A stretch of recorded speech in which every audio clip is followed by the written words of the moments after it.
Good morning. I'm Eric Reeser. The Blue Jackets put a halt to a 4-game slide last night in New Jersey. CBJ tacked up 34 penalty minutes en route to a 5-3 win over the Devils. Dmitry Voronkov had 10 of those in a pair of fights that powered the CBJ to the victory. Adam Fantilli also scrapped last night. Elvis Merzlikins had 30 saves in the win. Jackets are back on home ice Thursday hosting the Red Wings. In the NFL last night, the Patriots beat the Giants 33-15. New England's 11-2 on the season. That's good for best record in the league. In college football, Ohio State heads to Indianapolis this weekend for the Big Ten Championship.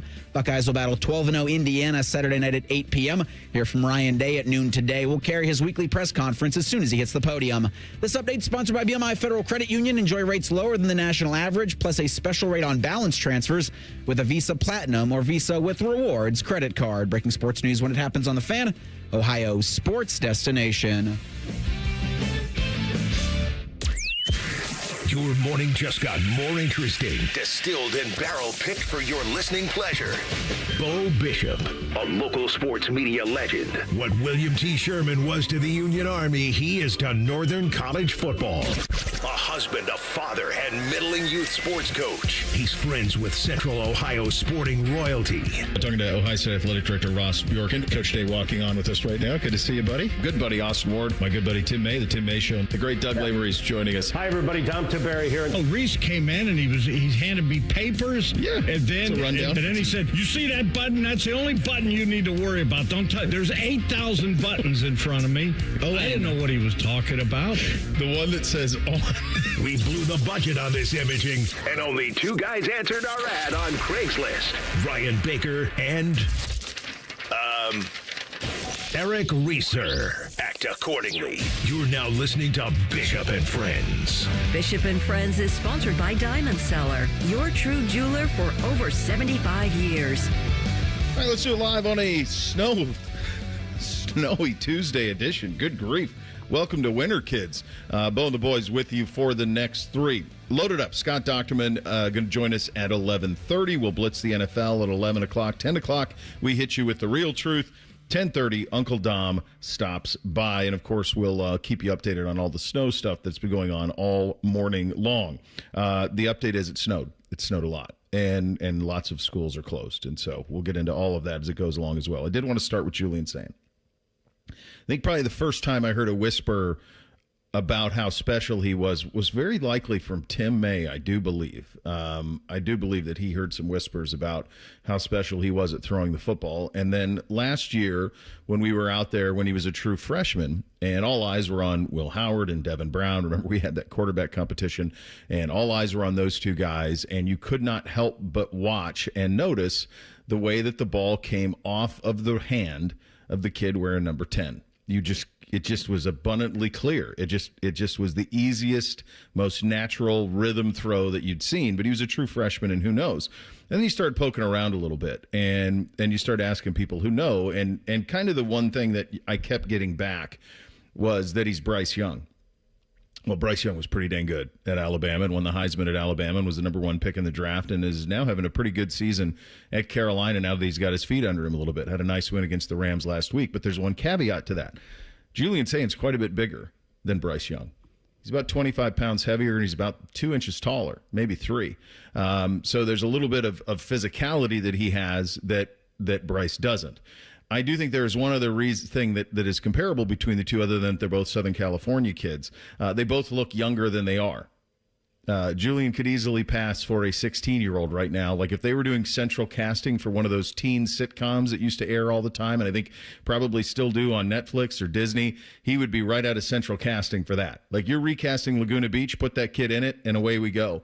And I think that the look of him sometimes has people maybe not take him as seriously as they should. But rest assured, he is a baby-faced assassin. You go back to July, and you think about the conversations we had about what was a realistic expectation about what he would do this year. And the number we had on him was about 2,800 to 3,000 passing yards, 28 touchdowns, 10 picks. That's kind of what we were thinking would be a massive season for him. With a game to go, he's 3,000 yards, 30 touchdowns, 5 interceptions. He has a completion percentage of 79%. One of the things that I do with the Heisman is I want to know how you did against the 5 toughest opponents you played. The thinking being that, while all schedules aren't created equal, every team in the country will at least play 5 games that the talent is relatively close to equating. At Ohio State, it's a little bit tougher, right, to find those. It's tough to find those for Fernando Mendoza. I mean, it's hard. There aren't a whole lot of talent equate games out there. Diego Pavia is another guy who's a front runner. He certainly has played in a lot of talent equates games. I would say the same of Jeremiah Love, although the 2 most talent equate games for him happened weeks 1 and week 2, relatively quiet in that. And so I look for those games. How did you do in the 5 talent equates games? Well, so this is what Julian did with a big one that's coming on Saturday, and that's the reason we're talking about all of this. Against Texas, 13-20, 126 and a touchdown. Against Washington, 22-28, 208 and 2 touchdowns. Against Illinois, 19-27, 166 and 2 scores. Against Penn State, 20-23, 316, 4 scores. And against Michigan on Saturday, 19-26, 223, 3 touchdowns in the pick. In the talent equate games, or close to talent equate games as we can find, Julian Saint is completing 75% of his passes. He's averaging a game of 19-25. He's got 12 touchdowns and a pick in those games. All of this is being discussed this week because the realization is, and it does feel like that's kind of where we're heading, that Saturday is a winner-take-the-stiff-arm trophy game. And maybe that's the biggest thing at stake. It might very well be. I'm not sure that if you ask Kurt Cignetti or you asked Ryan Day, and I know that they both want to win a Big Ten championship, but if you said, you can be the 1 seed, you can be the 2 seed, let's just skip this thing, they both might take it, and I wouldn't blame them. I know for a fact Kirby would take it. I know for a fact Kalen DeBoer would take it in the SEC. Just move us on along to the college football playoff. But for Mendoza and Sayin, it does feel like the stiff arm trophy is on the line. Pavia does not have a game this week. Jeremiah Love does not have a game this week. Jeremiah Smith, who's a long shot now, he had the one big play against Michigan, but I think he would need now probably like a 10 for 220, 3 scores type thing against Indiana to kind of serve notice. I don't think he's out of it by any stretch, but I think it's a much more uphill road because he missed the game the week before and because there wasn't this huge statistical accumulation in the game. He did have the touchdown on 4th and 5, which is unbelievable. Which brings us to the Heisman in Ohio State. Ohio State last won the Heisman in 2006. Troy Smith won it. He won it and sealed it by one of the biggest margins ever because of how he played in the game of the century that everybody was watching. He had the moments. He had the bowl. He had all of that stuff when he was introduced, and he played great, and Ohio State won the game, and he won it. The guy who finished second that year was Darren McFadden. He had one more data point. He had the SEC title game against Florida, a game that they lost that year to Urban Meyer and those cats. And he was okay in the SEC title game, but there wasn't a possibility for him to overtake Troy based on that. So it's been roughly 20 years since Ohio State has had a Heisman Trophy winner. The funny thing about it is, it's 20 years between Troy and potentially a winner this year. It was 10 years between Troy and Eddie. It was 20 years between Eddie and Arch. Arch, of course, winning it twice. It was 20 years between Arch and Hop Cassidy. So there's this 10-20-10 thing that's working in the favor as well. But whatever your expectations were for this kid, he has far exceeded them in everyone's mind, and now is in a position where this Heisman is on the line on Saturday. Honestly, fellas, it might be the biggest thing of consequence that is on the line Saturday. Yeah, this will be one of the games that you hadn't had in a couple of weeks where you know everybody's going to be watching because it's 8 o'clock on Saturday night. You've got number 1, number 2, both teams undefeated, records unblemished. Quarterbacks that have had Heisman moments throughout the season, certainly Mendoza at Oregon. At Penn State, Julian has just been the steadiest college football player in the country. And so you're going to have more eyeballs than you've had because, Rutgers, UCLA, Purdue, those are bottom line games. And, even in the game against Michigan, you still had a lot of other things that were taking the attention of national college football. You had what was Vanderbilt at Tennessee. I mean, you still had some games in rivalry weekend. That ain't going to be the case Saturday. And so I do think a lot of juice is going to be there for both Mendoza and for Julian Saint, and maybe even for Jeremiah Smith. Because while his odds are still plus 20,000, there's opportunity for him to be second, third on voters' ballots which would accumulate him points, which could get him to New York City. Like, this could very much be a situation where you have 4 Heisman finalists up on that stage. And with Julian, I feel like all year long, and this has been this Buckeyes team too, there's been a governor on this thing. Mm-hmm. They've been planning and wanting to get to the points they're at now. Now they're in the Big Ten championship game, and then the playoff starts. And not that there's been bad weather for Ohio State this year, because the weather has actually been pretty darn good on Saturdays, Fridays and Saturdays, and for the football season this year in Ohio. It's all domes and probably the Rose Bowl from here on out, and you don't have to worry about staying healthy for the long season. You don't have to worry about there's 10 more games, there's 8 more games. Now I think is the time that Ohio State, and we saw it last year in the college football playoff, I think this is the time that Ohio State finally hits the freeway and goes. Yeah. And this is what Julian Sayin is built for. Julian Sayin, there was a quarterback controversy, and we talked often, what kind of offense do you want to be? Because you're going to be one style of offense with Lincoln Keenholz. You're going to be another style of offense with Julian Sayin. This team was built for the style of offense that suits Julian Sayin. He wins the job. I'm guessing it really wasn't particularly close, even though we were told, because this offense fits Julian Sayin, and I feel like it's time to let this offense and Julian Sayin go. I think you nailed it. I think that the Ohio State in the makeup of the roster was, we're going to be talented enough to win most of these games that we play in the regular season. The expectation is to win all. But what we're building this for is domes and perfect weather, because that is the path to the national championship. And I think you're right. I think there's something else you mentioned there, Bake, that's leading us to be in this Heisman spot that we're in, where we're all kind of looking around going, who's going to win this thing? We'll get to that. And, of course, snow emergency, our first of the year coming up next. We're off and running on a Tuesday. Bishop and Friends right here on The Fan.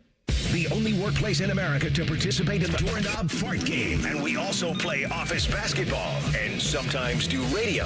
The Fan, Ohio sports destination. Hey, what's up? It's T-Bone. If you've hit your medical deductible, now's the time to see Dr. Mark Levy. Get a custom oral appliance that stops snoring and helps you ditch that CPAP and pay less out of pocket. Call 1-800-MORE-SLEEP or visit sleepbettercolumbus.com before the year ends. This is Ryan Krieger, and at Krieger Ford, we know life's busy. Let us handle your car care. Enjoy our convenient pickup and delivery service, or have our technicians come to you with our mobile service van. It's fast, easy, and hassle-free. Schedule your appointment today only at KriegerFord.com. Get ready to play, win, and celebrate at El Dorado Scioto Downs, your ultimate Caesars Rewards destination. Earn rewards every time you play or dine with the most exciting loyalty program around. Take your pick from 1,700 hot new games, award-winning brews, and Guy Fieri's out-of-bounds 68-layer lasagna. And big news, Scioto Downs will host the prestigious Breeders' Crown in 2026, featuring 12 championship races. Feel the energy at El Dorado Scioto Downs, where Caesars Rewards never stop. Must be 21 or older to gamble. Gambling problem? Call 1-800-589-9966. Visit Caesars.com/Scioto Downs for details. People can't say enough amazing things about Vanscoy Hair Clinics. Men and women struggle with hair loss every day, and they completely change their lives. Vanscoy Hair Clinics is the only company in Ohio that has PRP, platelet-rich plasma, and the multi-unit hair grafting hair transplant procedure. Go to VanscoyHair.com for more info, or call 614-432-8042. Here's what some of their hair transplant clients have said. Around 26, 27, I lost almost all of my hair on top.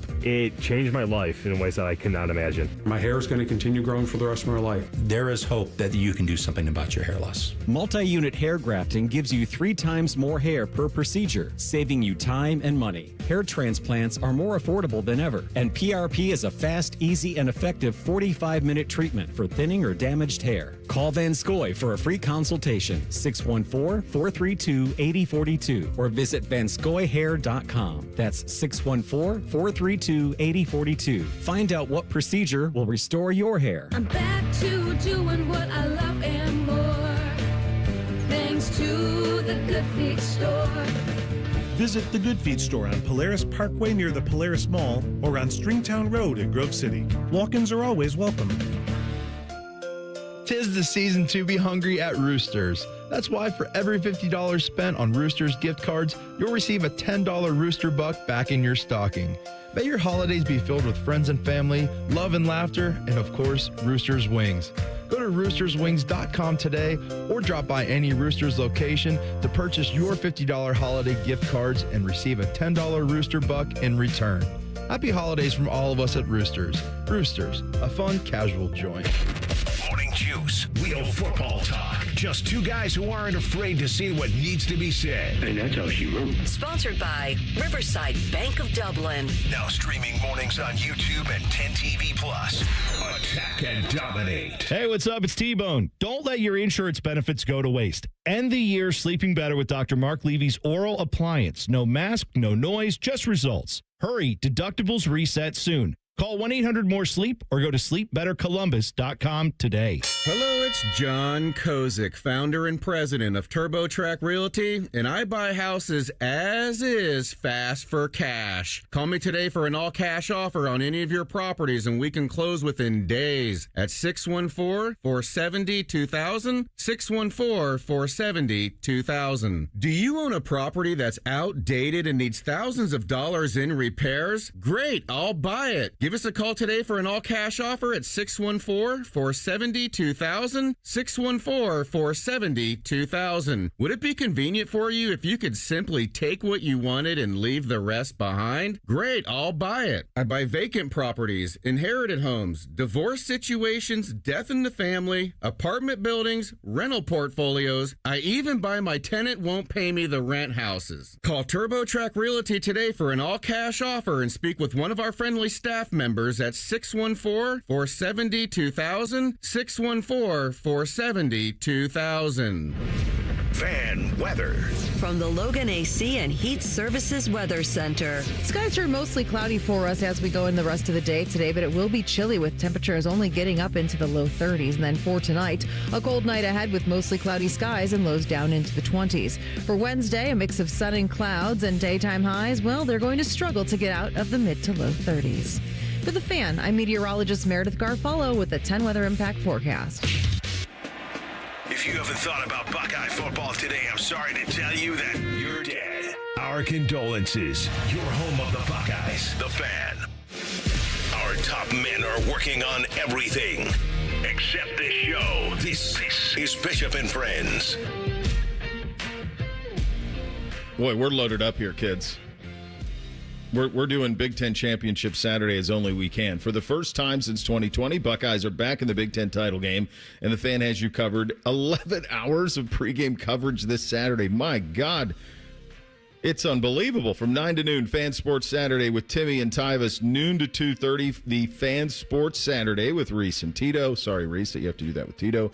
2:30 to 4:30, KeyBank Fan pregame show with Maddie, DeVere, and Dane. And then 4:30, the Central Ohio Toyota Dealers Fan tailgate show, AR, Tim, and Bids. And then 6:30, the Network pregame show. And then away we go. 11 hours, one goal, get you ready for the Buckeyes in the Big Ten title game. It's only on the home of the Buckeyes, the Fan. Bo, I was with Tim May last night for a little bit, and I did not realize this. He drove to Ann Arbor on Friday night to pick up his credential and get all of his stuff. Then he came back here for the tailgate show again, and then drove to Ann Arbor back to Ann Arbor after the tailgate show. Come again? Yeah. He drove to Ann Arbor to pick up his credential? On Friday night. Why wouldn't they send it to him? Why couldn't he just pick it? Oh, because he was going to show up in the middle of it. Yes, and he might have even, I know he did some TV, a couple TV hits, so he might have went up there and done that as well as picking up his credential. But yeah, he's working more than he ever has. I saw the great Clay Hall doing that too. They're retired, these two. They got podcasts, man. They got a great podcast. It's a good one. That's a lot of listeners. That is unreal to drive up there Friday and do all of that. Good Lord. We got ourselves our first little snow emergency. I don't know why this is, but I have been getting spam called all morning from a number from Santa Barbara, California, and I'm just going to read it as God telling me that that's where I need to go. I'm guessing it's 72 and sunny there because it's 72 and sunny there always is my hunch. I must have gotten 15 calls this morning from Santa Barbara 305 area code. So I don't either. I'm up for some wine or in that part of the wine country in Southern California or something. But I'm getting a lot of spam calls this morning from Santa Barbara. When God's calling, you better answer, Bo. Gotta go. It's been a great run, boys. I'll see you on down the road. I can watch the Buckeyes from there. How'd you guys do this morning with the commute? It's all right. We made it here in one piece. To everybody who leaves a loaf of snow on their car, I hope your phone dies on you today and you can't charge it for several hours, because I saw a lot of that. That's dangerous, man. A lot of that in Grandview. I was okay. I actually made the decision to go the back roads in rather than the freeway, because I just figured the freeways would be better, but there would be more traffic. Yep. I figured the back roads, there would be no one. And the roads, there were a couple spots where they were good, a couple spots where they weren't good. It looked like most people were pretty good with cleaning off their cars, except for, as Reese said, the top of the car, which once you get up to speed, that's blowing back in my face, and then I can't see. And the other one, and maybe it's just because there's rear defrost on almost all these cars, nobody cleans their back windshield. No. I don't get that. An easy fix for the snow on top of the car, and I used it this morning to blow the walkways. I just have like the electric blower, not like a snow blower, like a leaf blower. Yeah, like one of those. This snow is so light that it just blows right off pretty easy. Just hit the top of the car with that thing, and it's done. It takes 2 seconds, and then you have a little consideration for everybody else. Get you a push broom. Well, you could do that too, but some people worry about scratching. You could worry about scratching the car, that type of thing. We had probably the most audacious play I've seen from a superintendent. So I got up because I'm getting old. So I went, I had to get up and go to the bathroom like 5:30 in the morning. So I had about a half hour left of sleep. So I'm like, I'll stay in. So at 5:30, we were going to school. And my wife rolled over and she's like, anything? No. She goes, I think she wanted one. I don't know why she'd want to hang out with our kids any more than we had to. We just had a long weekend. So then I go back to sleep. Alarm goes off at 6. And at 5:55 a.m., we got the call they were closing schools. Now, my wife doesn't work, so it's fine. So that's not a big inconvenience for us. But I cannot imagine, if you did, how you make sense of that. With you're 2 hours from work, you're no doubt already up. Your kids are probably already up if they have the early time, and you got to be there by 7:45. So they're up, you're up, and now you got to scramble and find a way. And look, I know they do the best they can, and they want to make sure that they get these days in. But this was something that you could probably see coming, and so let them know as soon as possible. Now, when I was a kid, it was there was one radio station that broadcast all of them. There wasn't even local. There wasn't a local morning news when I was a kid. It was all national. So they would run a scroll on the bottom line, but the only way that you would know it was KMON out of Shelby, Montana. They would broadcast the school closings. So we would get up in the blackness of night and sit there and just wait to hear if our school was one of them. And if it was, my God, you'd won the lottery. Now, in Montana, they get a lot of snow. So what it usually would close schools is air temp. And if it was anything below 30 below zero air temp, that's usually was like the threshold for closing schools. And if memory serves, the biggest reason for that is the diesel in the buses would gel up if it got that cold. And so that was the temperature where they had to shut it down, was that. But almost anything other than that, I don't remember more than... I talked to my brother about this. I don't remember more than 10 snow days. But again, we had nobody in the school. It was very rural. You got kids waiting at buses in the city. I get it. Like you have to have it, and you have to be safe first and foremost. But the bigger heads up parents can get, the better. I mean, that's really the jumping off point. You guys probably all had local news. You're watching Channel 10 in the morning and seeing if you're closed or not. Yeah, we had Franklin County, and so the U was alphabetically last on the thing. So my brother and I would always just check if Columbus City Schools was off. There's a good chance Upper Arlington would. You'd have Columbus, Dublin. You could kind of start to put it together once you got to the W's.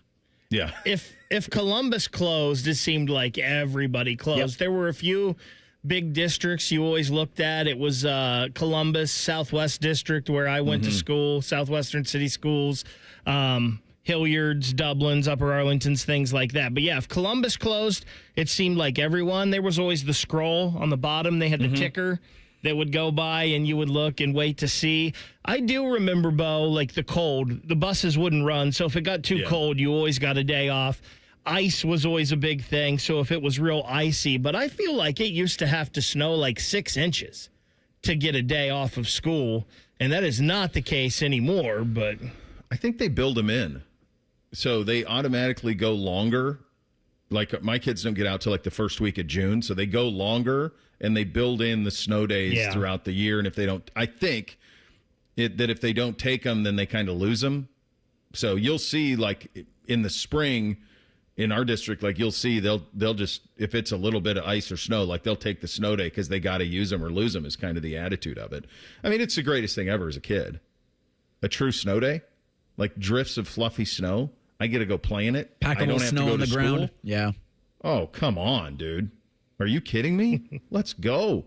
We would, and I remember the board games more than anything. I mean, that was when the farming game and Monopoly came out was on a snow day Saturday. Those were the best. Or on a snow day, we called them that, snow day Saturdays. But on a snow day school day, that was it, man. You get the board games out, you build a snow fort, and then you get the board games out if you had enough. If you have enough snow for the snow fort, those were the best activities on that. We are loaded up. This week is loaded up. The Ryan Day press conference is today at noon. Buckeye Roundtable today at 6 o'clock. Ryan's going to join around 6:35. Then, of course, we're back to our normal schedule with Ryan Day Show on Thursday. And then, as I mentioned, the Big Ten championship game. Buckeyes start as a 5.5-point favorite against Indiana in the game on Saturday. I'm like you, Bake. I like that number quite a bit. You did mention the how the Buckeyes have kind of cruised this year, and I think that is something that's happened throughout college football. I think that's why we don't have these massive statistical accumulations out of individual players so far, because I think coaches are coaching it differently. I think they're coaching to get to the playoff and to be at your best in December and January, and they should be. That's where the money is made. That's where the hardware is earned. And I think in part because of that, you don't have 4,000-yard passers. You don't have 1,500-yard receivers. You don't have 1,500-yard rushers with 22 touchdowns. You just don't have these crazy statistical accumulations this year because I think a lot of teams, the good ones, the great ones, and that's usually where Heisman Trophy winners come from, they haven't had to be. Really, the only player who's had to is probably Pavia, as they've tried to stay alive over the last month and try to put their best foot forward. Another kid who's really had a really good November and had a great game in the Iron Bowl is Ty Simpson. So those are some of the guys you're going to have to pay attention to. So you've got Sayan and Mendoza in our game.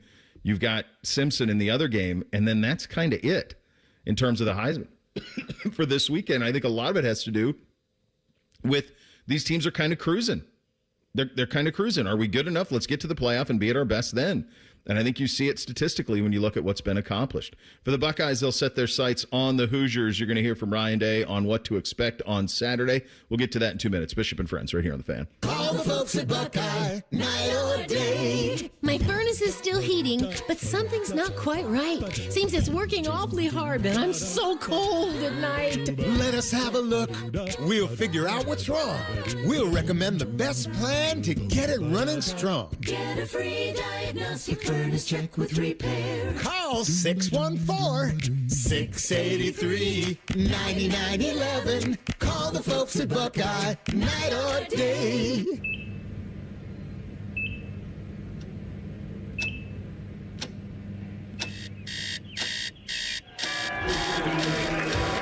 Got this. Breathe. You got this. You got this.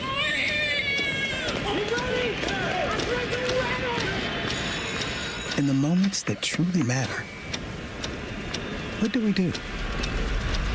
Rise to the occasion. Ohio Health. It's time. Gift big this year with a Home for the Holidays raffle. You have a chance to win a beautiful new custom home or cash prize this holiday season and help make wishes come true for Make-A-Wish kids with critical illnesses. Raffle proceeds benefit Make-A-Wish OKI, which has granted over 22,000 wishes to children facing critical illnesses across the Ohio, Kentucky, and Indiana region since 1983. This year's house was built by Three Pillar Homes in the Evans Farm community in Lewis Center and has 3 bedrooms, 2.5 baths, and a 2-car garage. It also includes amazing features like upstairs laundry, 2 covered patios, 1 with a fire pit, a great room with fireplace, mud room with extended bench seat and open lockers, kitchen and morning room. One lucky winner will be announced on December 24th, so get your $100 ticket now. Just visit ahomefortheholidayscolumbus.org to buy your tickets. That's ahomefortheholidayscolumbus.org. Terms and conditions apply. Bishop and Friends is sponsored by Diamond Seller, your true jeweler for over 75 years. The Fan, Ohio sports destination. What's up? What's up, man? What's up with you? Sponsored by Newman Roofing. For all your roofing, gutter, or siding needs, call Newman Roofing today at 614-NEW-ROOF or visit online at newmanroofing.com. All right, here's what's up on a Tuesday edition of the program. Buckeyes setting their sights on the Hoosiers Saturday in Indianapolis. We talked about this in regard to the Heisman just a couple of moments ago. The thing that Ohio State has, I think, really done a masterclass of all season long is find the happy medium between winning games and being healthy. I think you saw that with 4 and 17 as they took November to get right. And boy, were they right for the game. And the feeling is they're going to be right for this run now. Ryan Day was asked about that balance earlier. Let's have a listen. I've said before that I think it's something that we need to consider, just how it plays into the playoffs and what it means. I do think I think so. But I think important for us right now is like we want to be the 1 seed going in to the playoffs, and that's what we're fighting for. So I do hear what you're saying, but I think it's also important to be the 1 seed. And so, here we are, and that's what we're going to be playing for here. And that's the focus. But I do think it's important for us to be thinking about how this game does affect the playoffs and making sure that, it's in alignment and it makes sense, because I think it's a big deal. And I think winning your conference is a big deal. You think about in other, like, in the, basketball tournament, it's an automatic qualifier, which is great, but it should mean something. And I think it does. But I do think, if, it's going to stay the way it is at 12, or if it's going to expand, we just need to make sure that it's all in alignment.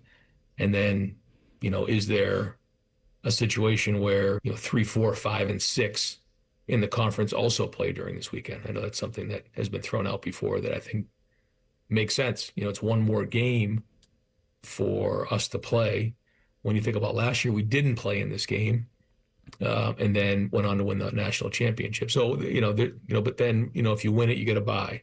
So there's a lot to consider, but not really focused on that right now. More focused on winning the game and being the 1 seed. We went on the full adventure with Ryan. He did not, did he? We went on the full adventure. That was all of it. Those damn we could do this, and then you could do this. Play-in nonsense. Well, what would be more intriguing this week? If you had Kentucky play Vanderbilt, Miami play, like if you just had conference, if there was no conference championship tie-in to the, let's say there was none, that you didn't have to win your conference to make the college football playoff. Just roll with me for a second, and let's pretend that there was no affiliation whatsoever, but they still had to have the one group of 5.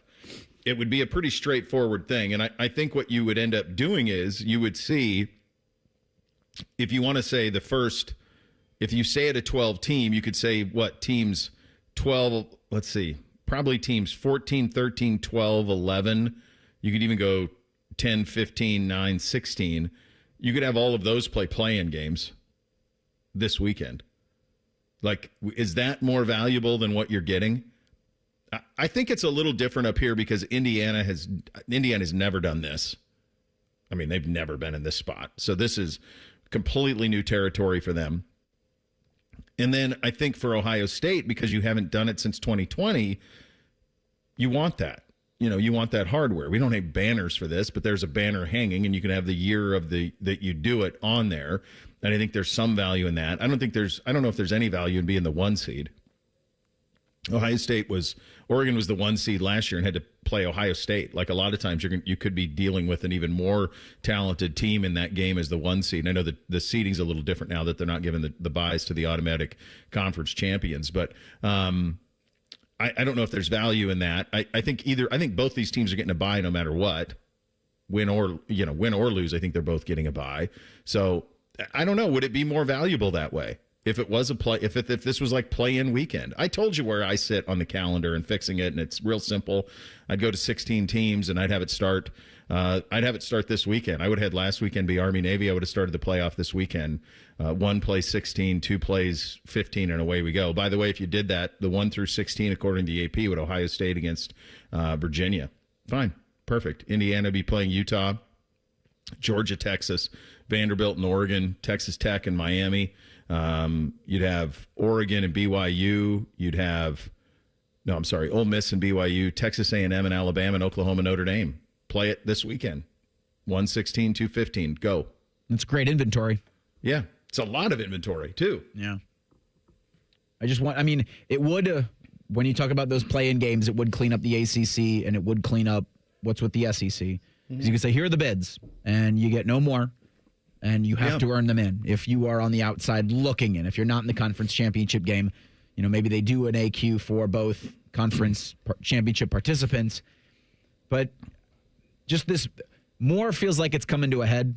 And I know that, college football is so copycat that if this works out for Ohio State, how many more teams with national championship aspirations go the exact same way the Buckeyes have in terms of plays, huddling up, not going up tempo, and trying to sit on the football as much as humanly possible in games in the regular season, because you don't actually view those games as nearly as important as when they start on December 1st or November 29th.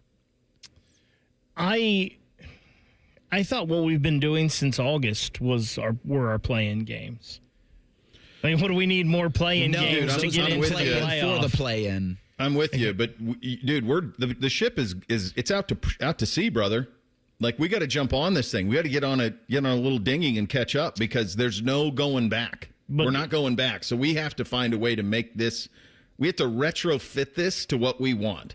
Well, and we've already heard Tony Petitti said, well, what if our 3 loses? They still deserve to get in this thing, and it's just. Super. I don't even know when it's going to stop, and it never is going to stop, because they're just going to have more games and more money and more TV contracts. But it is interesting with Ohio State, though. I've always heard growing up in my whole life of football, it was always the team that wasn't as good, that wasn't as talented, was the team that wanted to muck it up and slow the game down and keep it to as little plays as possible. This is the most talented team in the country. And they're winning games like that. That's the way they want to play. I have a feeling Ohio State could win games playing 100 plays, 120 plays, but they're not. They just want to make sure they can be healthy and have all of their guys for the long run. They've played it's a long con. Yeah. And they've been able to do it for 2 reasons. Number 1, they have the most talent. Number 2, and this is most important, they have a defense that gives up 7 points a game. Mm-hmm. So you don't have to score 40. Like, they figured that out pretty quickly. Oh, we can get to 28 and we're good. Cruise City, let's do it. Let's stay healthy. We're on to bigger things, right? We're bigger fish to fry out there. And I think it has worked. Now, I don't know if you can do it, and I think that, like, what's happened with Texas this year, I think that's going to call into question, like, the non-conference scheduling stuff that Texas has let out. And I do think Texas will be left out. I see no scenario how they get in. I was having this conversation with a buddy yesterday. He's like, well, wait a second. They're easily one of the best 12 teams. I said, well, I don't know if they're easily one of the best 12 teams. I watched them struggle at Mississippi, and I watched them struggle Mississippi State. I watched them struggle against Kentucky. Beat Florida. Absolutely beat Florida. But their point is real. If they don't play Ohio State and instead they play Toledo, they're in, because they beat Vanderbilt. So they've got the metric. They beat Texas A&M. They would have data points that are better than some of the teams ahead of them. Like, you can't consider Vanderbilt without considering them. They won head-to-head. Those games have to matter. So this is why the adults in the room really, They really did the Jesus takes the wheel, but I don't believe in Jesus thing. They just opened the floodgates on all of this, and there's no real leadership in the sport that can fix any of it because Petiti and Sankey don't get along. I mean, we thought they did, but they don't see this thing eye to eye. The Big Ten's talking. I mean, Ryan Day's doing a Big Ten championship game teleconference, and he's talking about conference play-in games because Tony Petiti's trying to find money. Greg Sankey's not talking about that. He's not talking about play-in games. And I think there is going to be a little more even ground with that moving forward, as the Big Ten and the SEC have both said 9 conference games and 1 power school out-of-conference, non-conference game. So I think that scheduling stuff is going to work itself out a little. Now, you can't help who's in your conference and whatnot in those games. Well, yeah, that way, but I'm ready to throw I don't think it's happening. Bo, back to the point about, and we talked about this a lot last year, the foresight of Ryan Day and Chip Kelly and his staff last season to be like, hey, this is like an NFL model. We need to make sure we're ready for a 16-game season. And that's all you heard them say last year in August. Yes. In camp was they talked about a 16-game season. Other than just acquiring talent and making this roster the roster that it is, that might be the most impressive thing that Ryan Day and his staff has done, is to have the foresight to realize the long game in these seasons and play the way they have the last 2 years. Think about the NFL experience on their staff the last couple of years. Chip, Patricia now, Hartline, Threes. Think about the guy just off the top. I mean, there's more, but just think about those guys they've done the NFL battles. They know that what it really, I mean, think about Patricia. The Patriots, notorious for this. Wake me up at Halloween. Notorious slow starters. How good are we going to be at Halloween? That's what they were fighting for. And that's what this Buckeye team has been built for, is for this stretch run. And they're built for all of it. And it all starts on Saturday, at least for one more year and probably for a couple more years.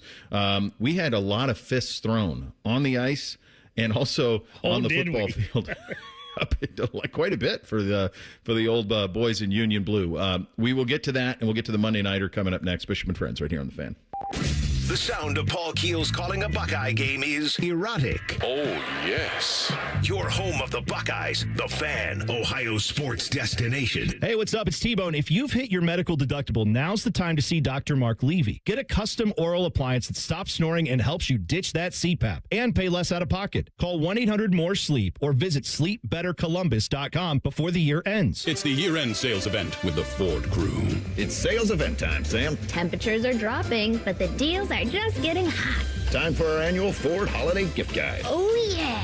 Hard to go wrong with great deals on trucks and SUVs from Ford, America's all-time best-selling auto brand. Don't forget the first rule of holiday gift giving, Hank. What's that, Sam? Always remember to treat yourself, too. Well said. Based on Automotive News Almanac historical data and industry-reported sales data from 1909 through 2024 CY. I'm Leslie from Pella Columbus. And I'm Wilson from that other window place. One of the biggest reasons people get new windows, Wilson, is that old windows make for an uncomfortable house with crazy high roller coaster energy bills. Leslie, people love being uncomfortable on roller coasters. The ups, the downs, the gurgling in your stomach because you had 5 corn dogs before getting on.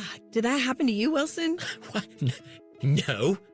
Get the windows that can completely change the look and feel of your home at PellaColumbus.com. Hey, it's Austin Ward. You know when you grow a beard or cut your hair and the mirror surprises each day, then it fades? Well, here's what doesn't fade. Seeing this thinner version of me staring back every single morning. 2 years after dropping 50 pounds with Awaken 180, I'm still doing a double take. And let me tell you, it feels awesome. Awaken 180 didn't just change my weight, it changed how I see myself, literally. I dropped my 50 pounds during the holidays. It's the best time to start, in my opinion. What's stopping you? Awaken180weightloss.com. Millions of fans agree. This Christmas tradition rocks. Trans-Siberian Orchestra, live in concert, presenting The Ghost of Christmas Eve, the best of TSO and more. December 23rd, 2 shows, Nationwide Arena. Tickets on sale now at Ticketmaster.com. Trans-Siberian Orchestra. A portion of the proceeds benefits the James and Heather Pick Music Program. James Laurinaitis here for my guys at Green & Sons, the premier Kubota dealership in Central Ohio. Green & Sons has all the Kubotas you need to tackle your land and come out a winner. They have zero-turn skid steers, tractors from 18 to 171 horsepower, and also utility vehicles. My favorite is my RTV Sidekick. The best thing about Green & Sons is they've been family-owned and operated since 1970, and you will love dealing with the Green family and their winning team. Do what I did and check out Green & Sons located in Mount Sterling and Marysville or online at greenandsons.com for all your Kubota needs. Hey, what's up? It's T-Bone. Don't let your insurance benefits go to waste. End the year sleeping better with Dr. Mark Levy's oral appliance. No mask, no noise, just results. Hurry, deductibles reset soon. Call 1-800-MORE-SLEEP or go to sleepbettercolumbus.com today. Forrest Gump says he and Jenny went together like peas and carrots. I got it. Hey. Well, the Buckeyes are the #1 team in the country, and the Fan is the #1 sports station in the country. Peas and carrots, baby. Your home of the Buckeyes, the Fan. Skyline's mac and cheese 3-way is back. This time with white cheddar cheese and creamy cavatappi pasta. Try a mac and cheese 3-way with Skyline's original chili or their new chicken chili at participating Skyline locations for a limited time.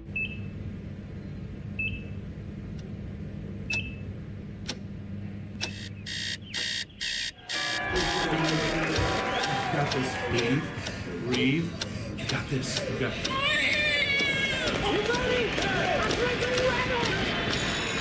In the moments that truly matter, what do?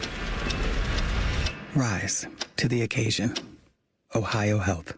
It's time. With business banking, Tel Ohio Credit Union takes it personally. That's why they are the #1 SBA lender among Ohio credit unions. You are a member, not a number. That's the Tel Ohio difference. Visit telohio.org/business. Certain restrictions apply. Tel Ohio is open to all in Central and Southwestern Ohio. Federally insured by NCUA. This holiday, give a gift that changes everything. Hi, it's Alex Johnson from the Diamond Cellar. Our family's helped couples celebrate love for over 78 years. From timeless solitaires to custom designs that reflect your unique story, our in-house jewelers ensure every detail shines. And with our guaranteed best price, you can shop with confidence, knowing your forever piece is as exceptional as your love. This holiday, make her wish come true with the Diamond Cellar ring, because the only thing better than unwrapping a little blue box is saying yes to forever.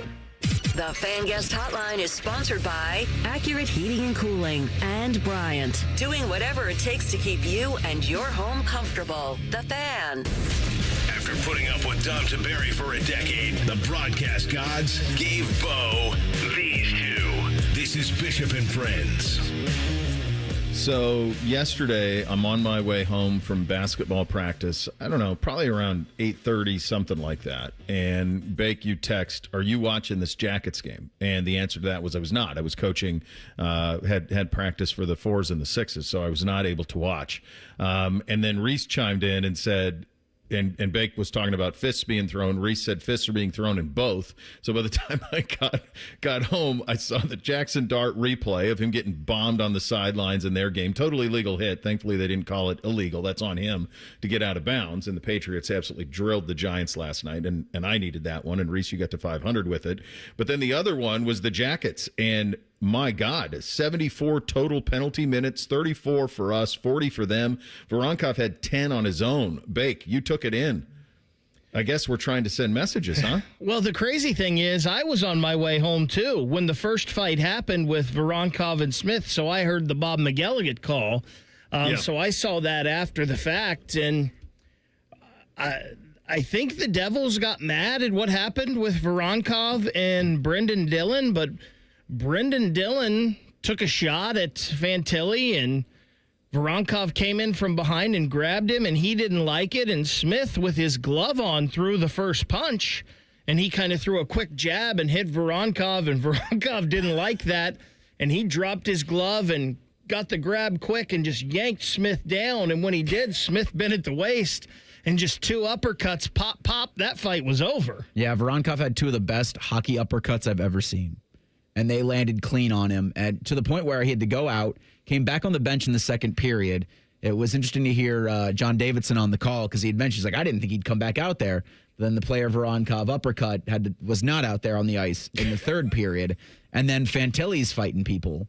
I think that was one of the first times he'd scrapped. It's his first ever in the NHL, and I think he said he only had 1 in juniors. And I think it goes to the point of the Devils were trying to punk the Blue Jackets, and the Blue Jackets finally said enough. And I think the Fantilli one is the thing here, because you have heard me talk all along that the Jackets need a jerk. And they just can't have a jerk on the third or fourth line. They need a top-line jerk. They've never had one of those. They've never had a Brad Marchand. Yeah. They've never had a Ryan Getzlaf type. And you do not want Adam Fantilli dropping the gloves every game. You don't want him dropping the gloves as much as Mathieu Olivier. But Fantilli being someone that can play with that physical edge and not put up with stuff when stuff happens. Like, they were going after Zach Werenski. Fantilli was coming in to stick up for Z, and then he ends up dropping the gloves. And you've seen Nathan McKinnon do it. You've seen Sidney Crosby do it. Ovechkin's done it. Not much, but he's done it. I think that last night could be the next evolution into the Adam Fantilli that can help lead the Jackets to where they want to go. And you didn't have to you had to win that game based off everything that had happened in the second period with all the penalty minutes that were assigned because of all the fights. And then you scored 3 goals in the third period. So this wasn't another, hold on to your butts, kids. This was a Jackets were the more physical team in the second and then played like the better team in the third. And that was as total team of a victory or a total team victory as there's been this season. And I think finally the CBJ just got sick of everything that had gone on. And, you heard so much from Jody and from Dean and even JD in the broadcast talking about how tight-knit this group was. And finally, it all showed on the ice last night. And Elvis played out of his mind, too. And you did that. I'll just say this. Go ahead, Bake. I was just going to say, you did that without Olivier, Goodbranson, who are definitely your tough guys, and you did it without Jenner, who's one of your more physical players. Yeah, here's the Kent Johnson thing is a problem. It's a problem. Like, if you are if this team is to be, and remember we at the beginning of the year we said go fight for the 8, and Jody was talking about being a top seed, one of the top seeds in the East. You can't have him 9 minutes of ice time in the struggles, and it's something that I don't know that anybody saw coming. Did they, Bake? I mean, you would follow it closer than me. Did people see this coming? Like, what is he needs to be a franchise cornerstone. I think there's some people who saw it coming. Maybe not around here, but I think there might be some in hockey worlds that thought that. I think most people thought a next step was coming with him because he's uber skilled. He's got as much skill as anyone in the league. But there have always been a little bit of concerns about his compete and his skating. And so some people, I think, out there may have saw that. Nobody around here, though. Yeah, I mean, he's got 2 goals. He's got 5 points on the year. And he made a great play last night on, I believe it was it the Werenski goal? Did Werenski have a goal? Or no, maybe the Matej. I don't know. I can't remember, but I think it was their first goal. He did make a nice play that helped spring that. He didn't get a point on that, but he did make a nice play that led to that rush up ice. He's still a young kid. I mean, he's 23, but he's in his 5th year in the league. I mean, 4 years ago, he's 16 goals, 24 assists. Last year, he's 24 and 33 in 68 games. Like, I mean, if you're going to be special, then you need those special talents to come along. And it feels like there's a disconnect there clearly between him and the staff because it's not going the way it should. It could be something. And then you got the Chinnikov thing out there too. Yeah, that's a major issue. Another 9 minutes for him as he's out there. It could be something where the floodgates open and he goes on a tear here and gets a lot of points. Like we were talking about Monahan, and all of a sudden he's scoring goals like crazy the last few. So I don't know. At the ice time is what I always look like. The goals, the assists, they come and go, but what's your compete level and what's the ice time you're getting? The New England Patriots are 11-2 with Mike Vrabel in year one. They are AR. I was listening to AR yesterday. He had a really interesting point that he brought up about how it is 40 years since the '85 Bears. Apparently, there's a Netflix special on the '85 Bears that I'm going to need to see. But it is 40 years since that Super Bowl. Of the '85 Bears, and of course, who did they beat? The New England Patriots. If the NFL playoffs started right now, the 1 seed in each is Chicago and New England. 40 years later are the 2-1 seeds, which is pretty cool. Wow. Yeah. We'll hit the real truth coming up next. Second hour, Bishop and Friends, right here on The Fan. All the Ohio State conversation you can handle. The Buckeye Show. Weeknights at 6. Your Ohio State flagship station. The Fan. Every kid deserves new toys at Christmas. Ho, ho, ho! Merry Christmas! Get Eco. Eco plumbers, electricians, and HVAC technicians donate thousands of dollars to Toys for Tots each year. And this year will be our biggest donation ever. Are you willing to buy a new toy for a little kid this Christmas? Every Eco location in Ohio is officially a Toys for Tots drop-off location. And every Eco plumber, electrician, and HVAC technician will be delighted to transport any new unwrapped toys that you would like to donate to Toys for Tots. Buy a toy for a kid this Christmas? Or a bunch of new toys. And give them to any Eco technician you happen to see. To drop off a new unwrapped toy at the Eco location nearest you, just go to geteco.com for our street address. Get Eco. Generous plumbers, Merry Christmas electricians, and buy a kid a new toy this year, HVAC technicians. GetEco.com. People can't say enough amazing things about Vanscoy Hair Clinics. Men and women struggle with hair loss every day, and they completely change their lives. Vanscoy Hair Clinics is the only company in Ohio that has PRP, platelet-rich plasma, and the multi-unit hair grafting hair transplant procedure. Go to vanscoyhair.com for more info, or call 614-432-8042. Here's what some of their hair transplant clients have said. Around 26, 27, I lost almost all of my hair on top. It changed my life in ways that I cannot imagine. My hair is going to continue growing for the rest of my life. There is hope that you can do something about your hair loss. Multi-unit hair grafting gives you 3 times more hair per procedure, saving you time and money. Hair transplants are more affordable than ever, and PRP is a fast, easy, and effective 45-minute treatment for thinning or damaged hair. Call Vanscoy for a free consultation, 614-432-8042, or visit vanscoyhair.com. That's 614-432-8042. Find out what procedure will restore your hair. I was in foot pain for 20 years, trying to give it relief, buying all these different insoles. Drugstore insoles, custom insoles. I spent thousands of dollars. I bought all these products, and not a single one worked. I really, truly needed to have relief in my feet. And the Good Feet arch supports were what gave me the relief I needed. For over 20 years, we've been helping people like Teresa actually live the life they love without their feet getting in the way. They wanted to make sure that I got something that my feet felt good in, not somebody else's feet. I love the fact that I can wear these arch supports in all my shoes. I have boots, I have cowboy boots, I have running shoes, I have walking shoes, I have flat shoes, I have heels. It makes me so happy. If you ask my husband, he will crack up because there is no store I would rather go in than a shoe store. I'm Teresa, and that's my Good Feet story. See what we can do for you with a free personalized arch support fitting at the Good Feet store. Visit the Good Feet store on Polaris Parkway near the Polaris Mall or on Stringtown Road at Grove City. Last year, I remember running around Hollywood Casino, hugging and high-fiving everyone during the scoop and score.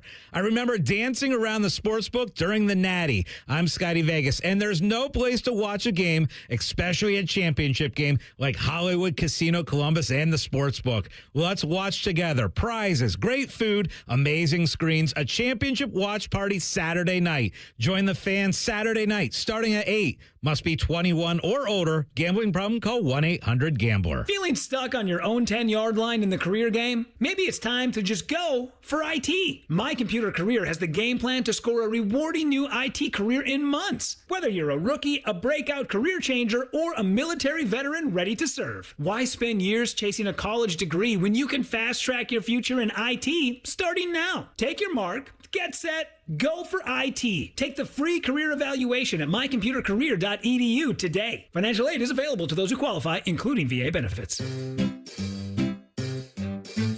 1-877 Cars for Kids.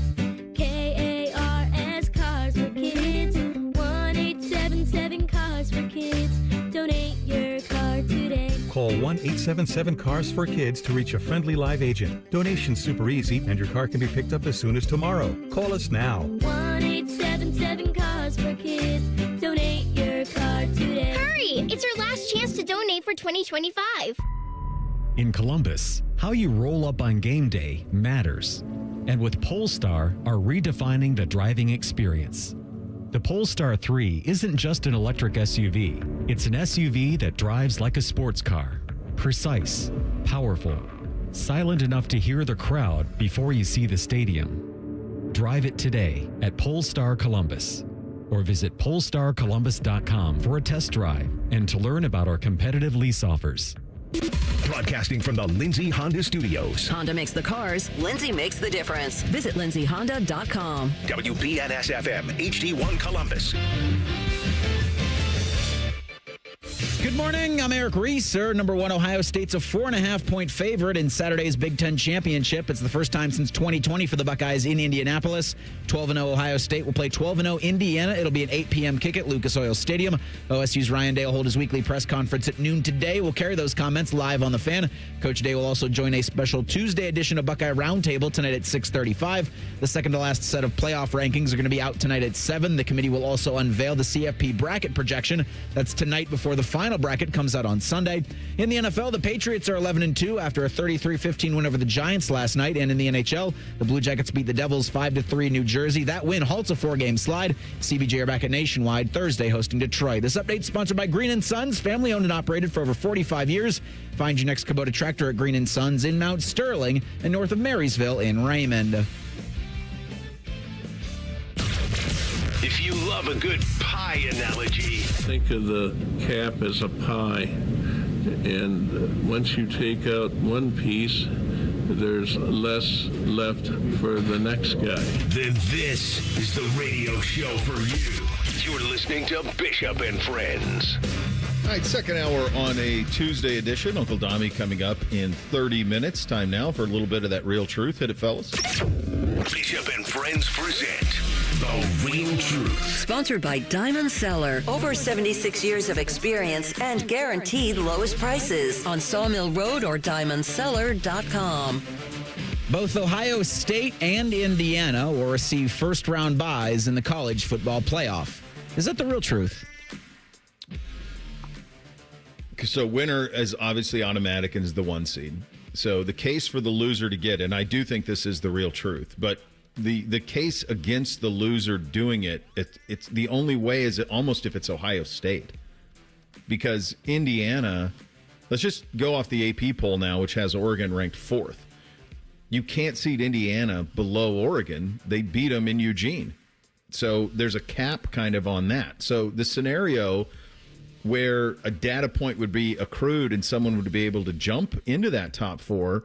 Georgia, obviously, with a win against Alabama. And I do think the winner of Alabama, Georgia, no matter who it is going to be bye. So if Bama beats Georgia, even with 2 losses, they'll have a bye. So I think that's a bye. The Big Ten champion's a bye. Texas Tech's a bye if they beat BYU. Then I think they're a bye. So that's 3. But then the 4th one, it has to be a Big Ten team. And I think it's Indiana. Even if Ohio State buries them, which I'm not certain they're going to be able to do. Bury them to me would be like 3 scores or more. So even if it's 3 scores or more, I still think Indiana's the 4. They still have the data point of winning at Eugene. So if Texas wins big, Texas Tech wins big, and Georgia wins big, Ohio State's the 1, Georgia's the 2, Texas Tech's the 3, and Indiana's the 4. So, I think it's the real truth. I think they're both getting byes almost regardless. I think it's probably the real truth. And, Bo, I understand what you're saying. I still think there's a little Indiana bias out there that they're just not maybe what they are. And I wonder if they go into this and Ohio State beats them, say, by 3 scores, if people are going to be like, well, the SEC teams are just better, and they're going to jump those SEC teams over them. Or if Texas Tech dominates BYU, Texas Tech would jump over them. And I just feel like there's still a little bit of that inherent bias in there. Well, play it out, though. Like, which ones? Like, right now, Oregon is ahead. Oregon's ahead of those SEC teams, and you can't drop Indiana below Oregon. So, like, if that's going to happen, like, you're going to have to take, I think what they do with Texas A&M, like the AP punished Texas A&M behind Ole Miss. They put them all the way. They were third. Now they're seventh. So they dropped them 3 spots.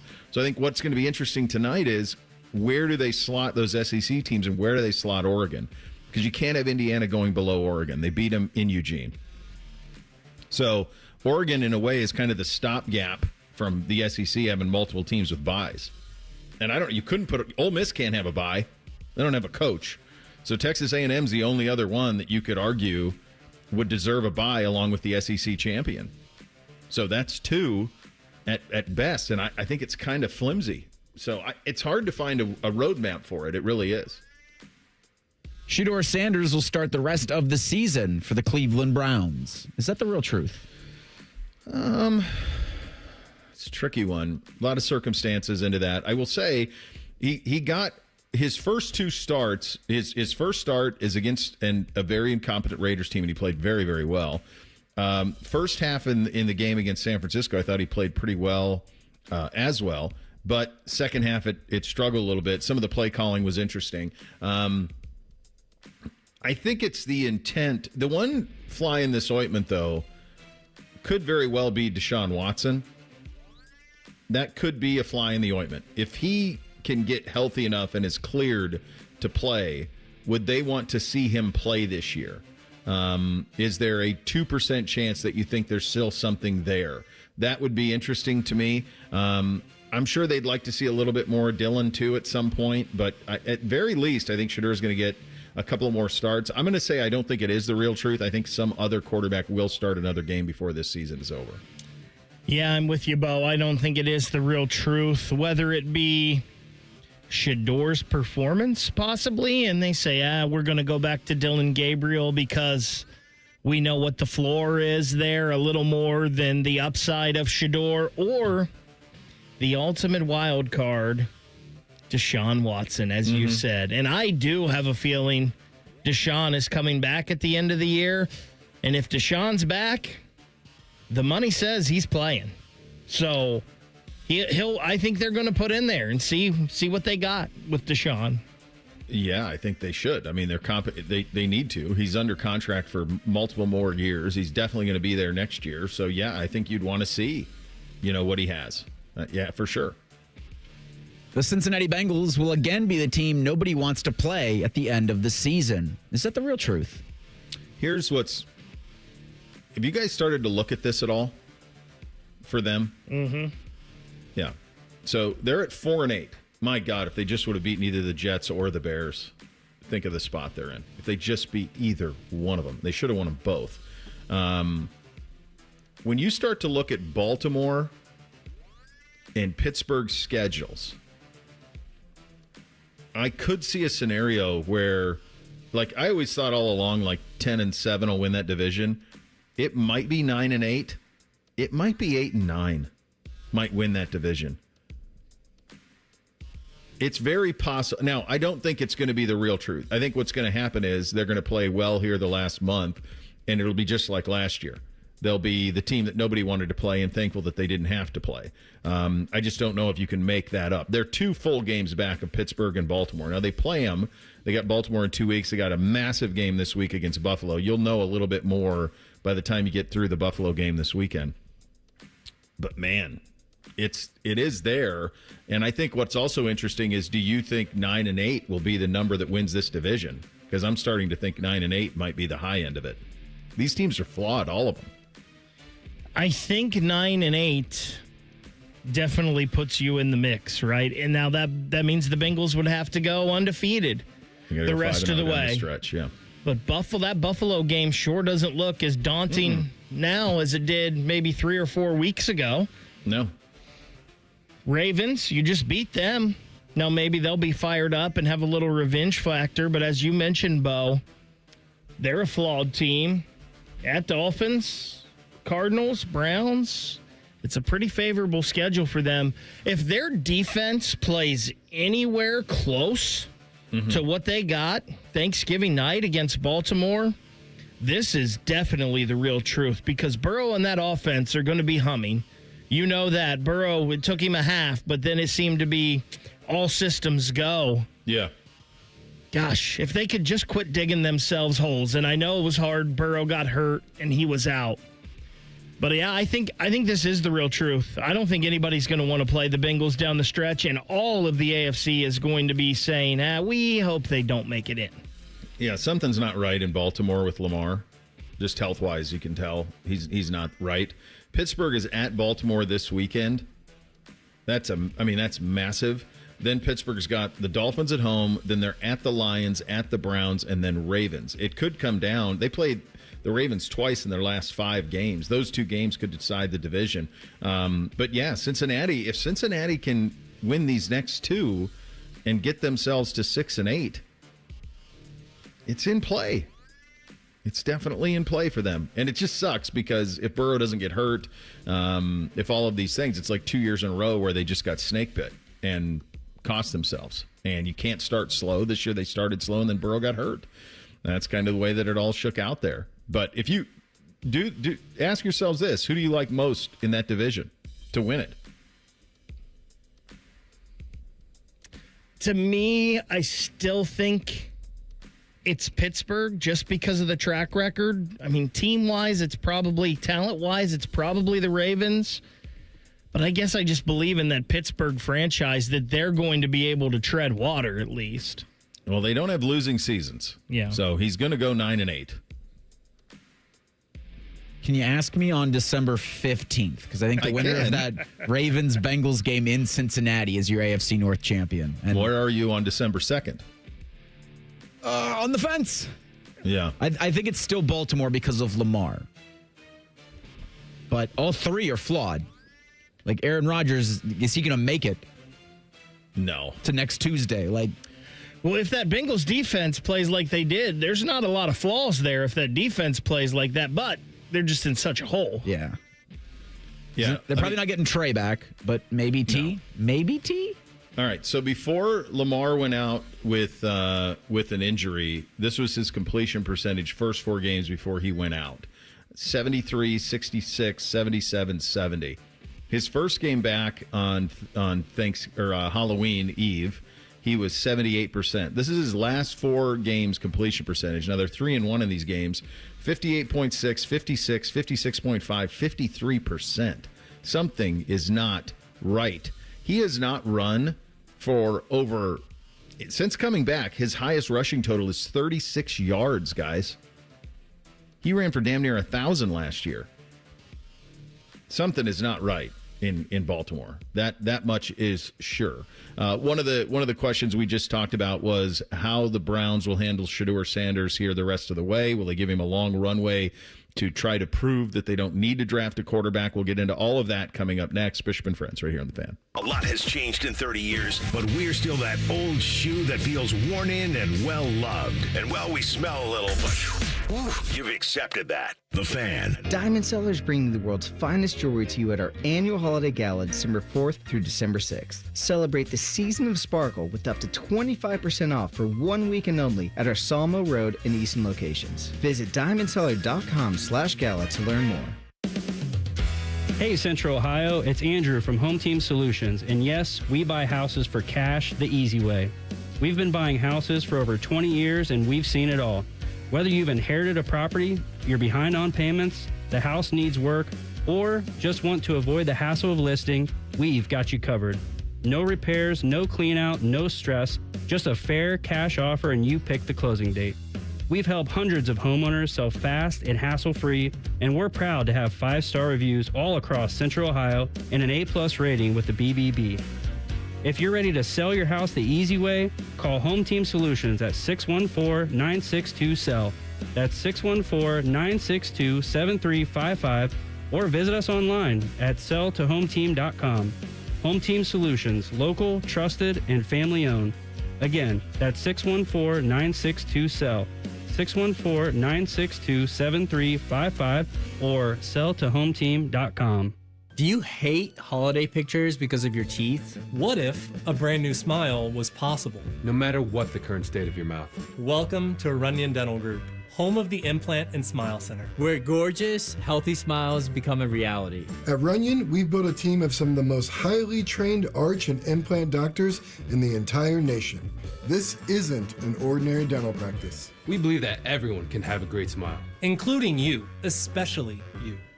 Your new smile is waiting at Runyon Dental Group. From moving compliance targets to shifting regulations, the pressure to stabilize is growing. At Plant Moran, we help you meet complexity with confidence. We cut through the noise and give you the tools to act, ground your planning in insights, and tailored tax strategies from senior specialists so the next step you take is on solid footing. Don't chase stability, lead with it. Plant Moran. Stability, period. Make this your year. Looking for a new career in the high-demand fields of IT and cybersecurity? Attend classes live, online, or on campus. Go to mycomputercareer.edu and take the free career evaluation today. Financial aid is available to those who qualify. You have a chance to win a beautiful new custom home or cash prize this holiday season with a Home for the Holidays raffle. And help make wishes come true for Make-A-Wish Kids. One lucky winner will be announced on December 24th, so get your $100 ticket now. Just visit A Home for the Holidays, Columbus.org to buy your tickets. That's A Home for the Holidays, Columbus.org. Terms and conditions apply. Morning Juice is now live on YouTube. Join Bobby Carpenter and Jeff Thidoff weekday mornings from 6 to 8. Just search 971 The Fan to catch the live experience or watch on demand. The Fan. You can stream the game on your phone while you're gardening. You can stream it while you walk the dog. You can stream it at a trampoline park. You can even stream it at a monster truck rally. But the second you get behind the wheel, the game's over. Remember, Ohio, phones down. It's the law. I don't know what I want to do. I'm just not sure that college is right for me. Have you considered a career in dental assisting? I love my job as a dental assistant. I have flexible work hours, the money is good, and I get to work in a professional, people-oriented dental office. What I really love about my job is knowing that I give people a healthy smile. For more information about becoming a dental assistant, contact your high school guidance counselor. Or if you are no longer in school, talk to a dentist in your community or visit ODA.org. This message is brought to you by the members of the Ohio Dental Association. Fan weather. From the Logan AC and Heat Services Weather Center. Skies turn mostly cloudy for us as we go in the rest of the day today, but it will be chilly with temperatures only getting up into the low 30s. And then for tonight, a cold night ahead with mostly cloudy skies and lows down into the 20s. For Wednesday, a mix of sun and clouds and daytime highs, well, they're going to struggle to get out of the mid to low 30s. For The Fan, I'm meteorologist Meredith Garfalo with the 10 Weather Impact Forecast. Common man, radio veteran, has a large hemorrhoid. Timmy Hall, a good, clean boy. Moonlights as man's hemorrhoid. Common Man and Timmy. Weekdays at 3. The Fan. They'll offer betting advice, but don't bet on it being good. You're listening to Bishop and Friends. And as always, we are proudly brought to you by our great friends at Diamond Cellar, your true jeweler for over 78 years. Still time to get that Buckeye jewelry in for the holidays, kids. Starts at just $99 with my friends at Diamond Cellar on Sawmill and in Easton. So you have that to look forward to, which is nice, I promise you. What do you want to see? If you are ownership, if you are front office, if you're Joel Bitonio, if you're Myles Garrett, if you're diehard fans of the Cleveland Browns, what do you want to see here the next month? A win? Maybe just one? That's number one priority is a win? Yeah. Bake, what's your number one priority? I want to see, and I don't know if it's possible with this offensive roster, but I want to see any kind of glimmer of hope for next year. And maybe that's just seeing Quinshawn and Harold Fannin and them continue to grow. But some kind of hope that, man, if they could figure out the quarterback spot, maybe there's a chance. Harold Fannin and the Wildcat. Maybe just keep that to Quinshawn. Here's what I don't know about that, and I don't know if anybody asked it to Kevin postgame. I don't know if Shedeur Sanders has ever taken a quarterback sneak snap under center in a tush-push situation. If he hasn't and they were going to run it, they probably should have worked that in practice. I don't know why they didn't run the Wildcat in that spot. That had been very successful for them with Quinshawn. That was a guaranteed yard every time they ran it. This is who they are. They have a championship-worthy defense. They have some bright young stars in this rookie class. Carson Schlesinger looks like a star of stars. He looks like a future all-pro linebacker. I mean, that's what he looks like. Hell, he might be an all-pro linebacker in year one. Quinshawn Judkins looks like a bell cow back. Certainly Sampson feels like he's a nice change of pace back and got a little bit of a home run hitter to him. Harold Fannin Jr. is a star as well. So they have that. Here's what they don't have. They don't have certainty at quarterback.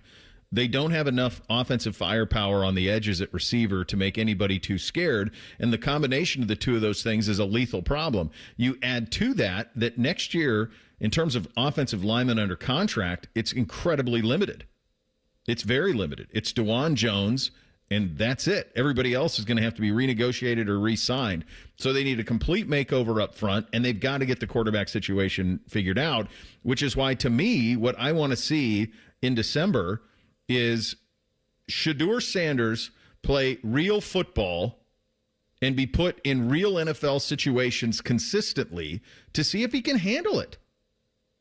I want to see if he can handle it. I want to see him throw it 35 times. Like, I'm sorry. I'm at the point now where, of course, anybody would want your team to win. But I don't think that's the most important thing for them. I don't. I think the most important thing for them is figuring out if they have to draft a quarterback. That's it. And if you feel like you've seen enough, okay, fine. You've seen enough. But to me, that's what I want to see. I want to see if they have to draft a quarterback and if they have to bring back Deshaun Watson next year. So if he's healthy enough to play him. Play him. He's got the most talent of the ones that are there. Now, is he broken beyond repair? Who knows? But that's what I would want to see. To me, that's all that matters the last month here is. It's just the quarterbacks. Bo, I'm going to ask you the question you just posed. Do you think right now they have to draft a quarterback next year? I haven't seen enough from Sanders. But you've seen enough from Dylan. Yeah, I've seen 5 or 6 starts, and I think now it's hard to judge any quarterback against with what they have or what they don't have at receiver, because that doesn't make it very easy. That kind of is what it is, and they chose not to address it really in the offseason, and so it's coming home to roost a little bit. But I do think that I know Dylan's floor is pretty high, and I think his ceiling isn't that far from the floor. I think what they drafted him to be is a really competent long-term backup under with a salary that is easily affordable for multiple years, that when the starter goes down, you can pop him in there and away he goes. And if you have to play 10 games with him, you're going to be more than fine. And I think he showed that. I think he showed that he's more than fine.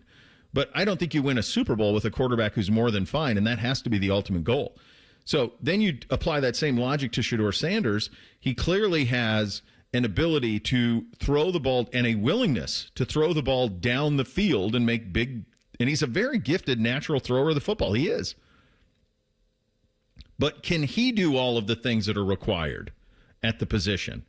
And do you have time to wait for that when you have a defense that's Super Bowl worthy and in its prime right now? So what are your options here?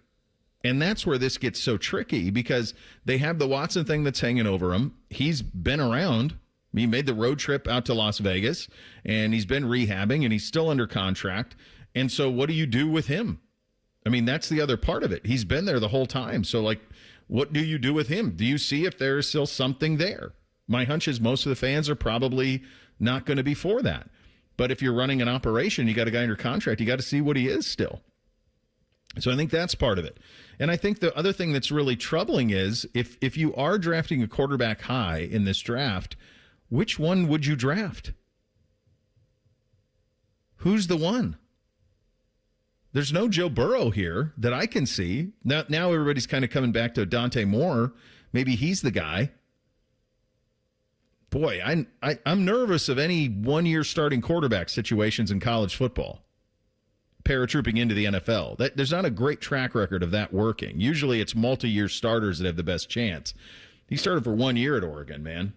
I do think the point about seeing a win is valid only because if they go 3-14 again and they lose their last, 6, and they lose against a bad Titans team, who's doing the picking? Who's doing the coaching? Is it brought back same as it was this past year in the offseason? I mean, I think, Jimmy Haslam said at the beginning of the season that 3-14 is not acceptable again. And it looks like that's where this organization's careening towards. And so if it's a whole new operation that's got those 2 first-round picks, how do they value? I guess you'd have to know who's running the thing come January. How do those new people feel about the whatever's left on this roster? I think even if they made some sort of change, the issues remain the same. Even if there is a change at front office or head coach or whatever, and if something like that were to happen and you paratroop into this roster, you're saying, okay, defense is set, but we need weapons, we need offensive line, and we need a quarterback. And so I think that last one obviously is most important. So you got to figure out if you have one here. I mean, if you go back all the way to July, this is something we said in camp. And at the time it was Pickett, Gabriel, Sanders. And Nathan Zgura, you can hear on the Cleveland Browns radio network right here on the Fan. One of the things he talked about was Pickett's job until it's not, Gabriel's job until it's not, Sanders' job until it's not, and you wanted to see tranches from all three to see if any one of those 3 options could be a permanent quarterback fix. So Pickett, they jettisoned. You've seen Gabriel.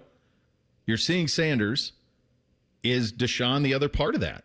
Do you see him the last couple of games to see what he can do?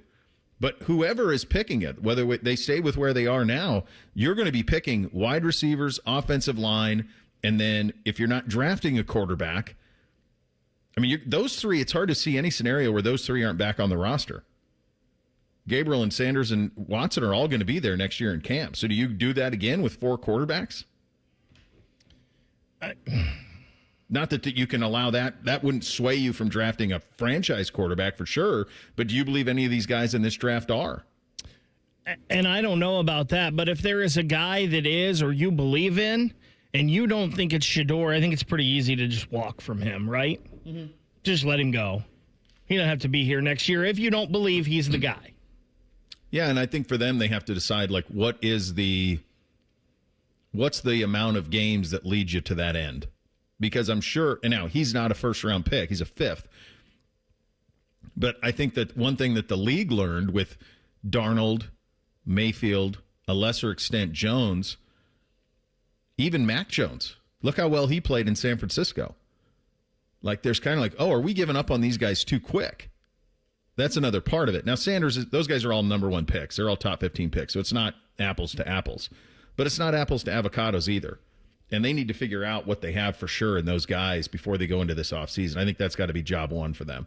Tuesdays with DeBerry in 2 minutes. Bishop and Friends right here on The Fan. Men, it's the holidays, a time of love and joy. But if you suffer from erectile dysfunction, the season can be tough on you. This is Jeff for Tri-State Men's Health, and if you and your partner are experiencing struggles because of ED, change it up this year. Give the best gift you can give to the one you love by treating your ED and restoring your relationship. At Tri-State Men's Health, we're experts in treating ED, and as a Promenic restorative health practice, we've literally seen countless thousands of relationships renewed across the nation. Plus, with treatments having success rates well over 90%, coupled with many treatment options, we can likely find the right one for you. You may even find you're performing like you haven't in years. So call us and give your partner the best gift you can give this season. A renewed, restored relationship. Your first visit is only $99 and includes blood work, a medical consult, and if medically advised, a test dose. And if that test dose doesn't work in our office, your visit is free. Call 800-900-9654 or go to tristatemenshealth.com. We have 2 convenient locations in the area to serve you in Hilliard and Westerville. Hey, it's Austin Ward. You've invested in everything else this year. Have you invested in you?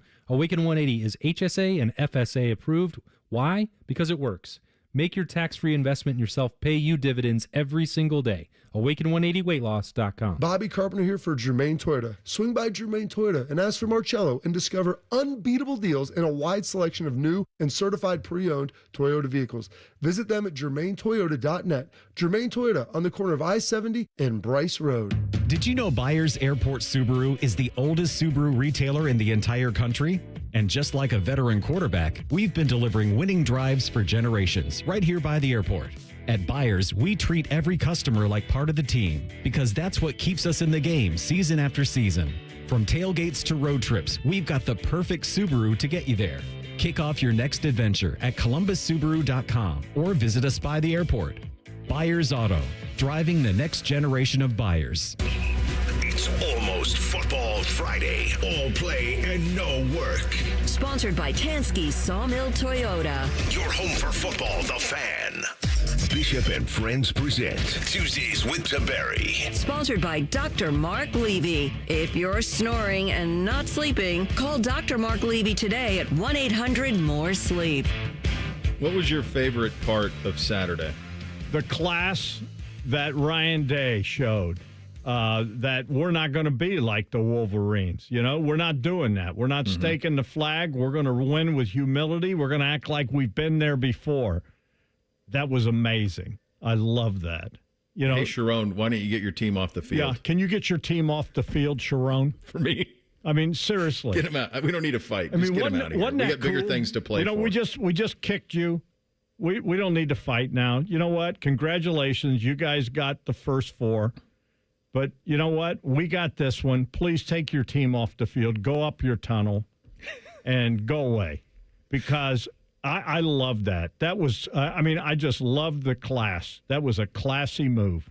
Yeah, it's funny. The boys have a hatred for Michigan that is probably reserved for folks around here that were kids of the 90s and stuff and where you didn't win much. And so, they had those 4 and they kept wanting Ohio State to fight them. They wanted us to plant flags. I'm like, no. You don't want that. You don't need anybody. We got bigger things out there. You got national titles and all these things to fight for, man. You don't want that. Yeah. I think one of the things that's amazing is I keep being told, and I believe that it is a damn fine school, the University of Michigan. I don't know why they can't get an engineer to redraw that tunnel so that both teams don't go down the same tunnel. Because that thing has been a mess for 50 years, and it stays a mess now. And so much of it is the fact that both teams come out of that tunnel. Yeah, and they like that. They think that. And you know what's funny? I think I've told this story before. Back in the old days, what is now the Michigan locker room was the away team locker room. They were on other sides. Oh, okay. And at one point, one game, and it might have been when John Hicks tore down that sign. These guys were so fired up. Woody claimed Bo had messed with the pipes in the locker room, and he wouldn't let anybody flush a toilet. And mind you, these toilets back in the day, I'll never forget the first time I went in there and looked. There were no stalls. No stalls. It was just commodes. Yeah. I mean, can you imagine? You know what it's like. Like the Romans. You know what it's like before a ball game. You know what I mean? And so I was told, Woody said Bo had messed with the pipes because, when they would flush them, something was rattling. And he said, that's it. He's not going to win. We're not going to flush the toilets. Well, you know what it's like before a ball game. Those guys were ready to kill someone. But that whole thing has been, I don't know. A lot of that stuff back then seemed like it was all in good nature.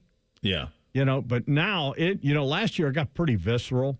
And that's why I'm really proud of Ryan for taking the high road. Because, some of the stuff he had to listen to, third base and all that, they're not tough. I put a tweet out and I said, we are witnessing as Ohio State dominate in all facets of the game. Mm-hmm. They are out toughening. They are out disciplining. And I mean, everything. I mean, they played with class. I saw Michigan the entire game trying to provoke guys to do stuff and whatever. And, I saw Caleb Downs a couple times grab some of his teammates and say, we're not playing that way. We're not doing that. That's the only way they could have success. Yeah. Was to muck it up. Yeah. And you know what? And then at the end, the way they stood there, and Ryan said, "Get your guys off the field. We're not going to do anything." The only thing that would have been better is say, "We're not like Michigan. We're not going to do this." Yeah, I think I led the show yesterday with this. It's a pretty remarkable what 365 days can do, Dami. And you're really close with Ryan. You host a show, and you know him very well.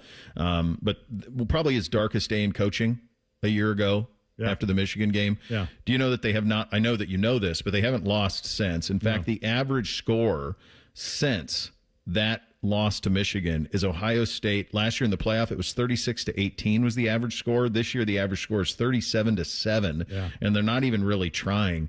He had his darkest moment as a coach, and he came out fighting. And then the irony, of course, is his team didn't fight after they exercised the demons. They didn't fight at all.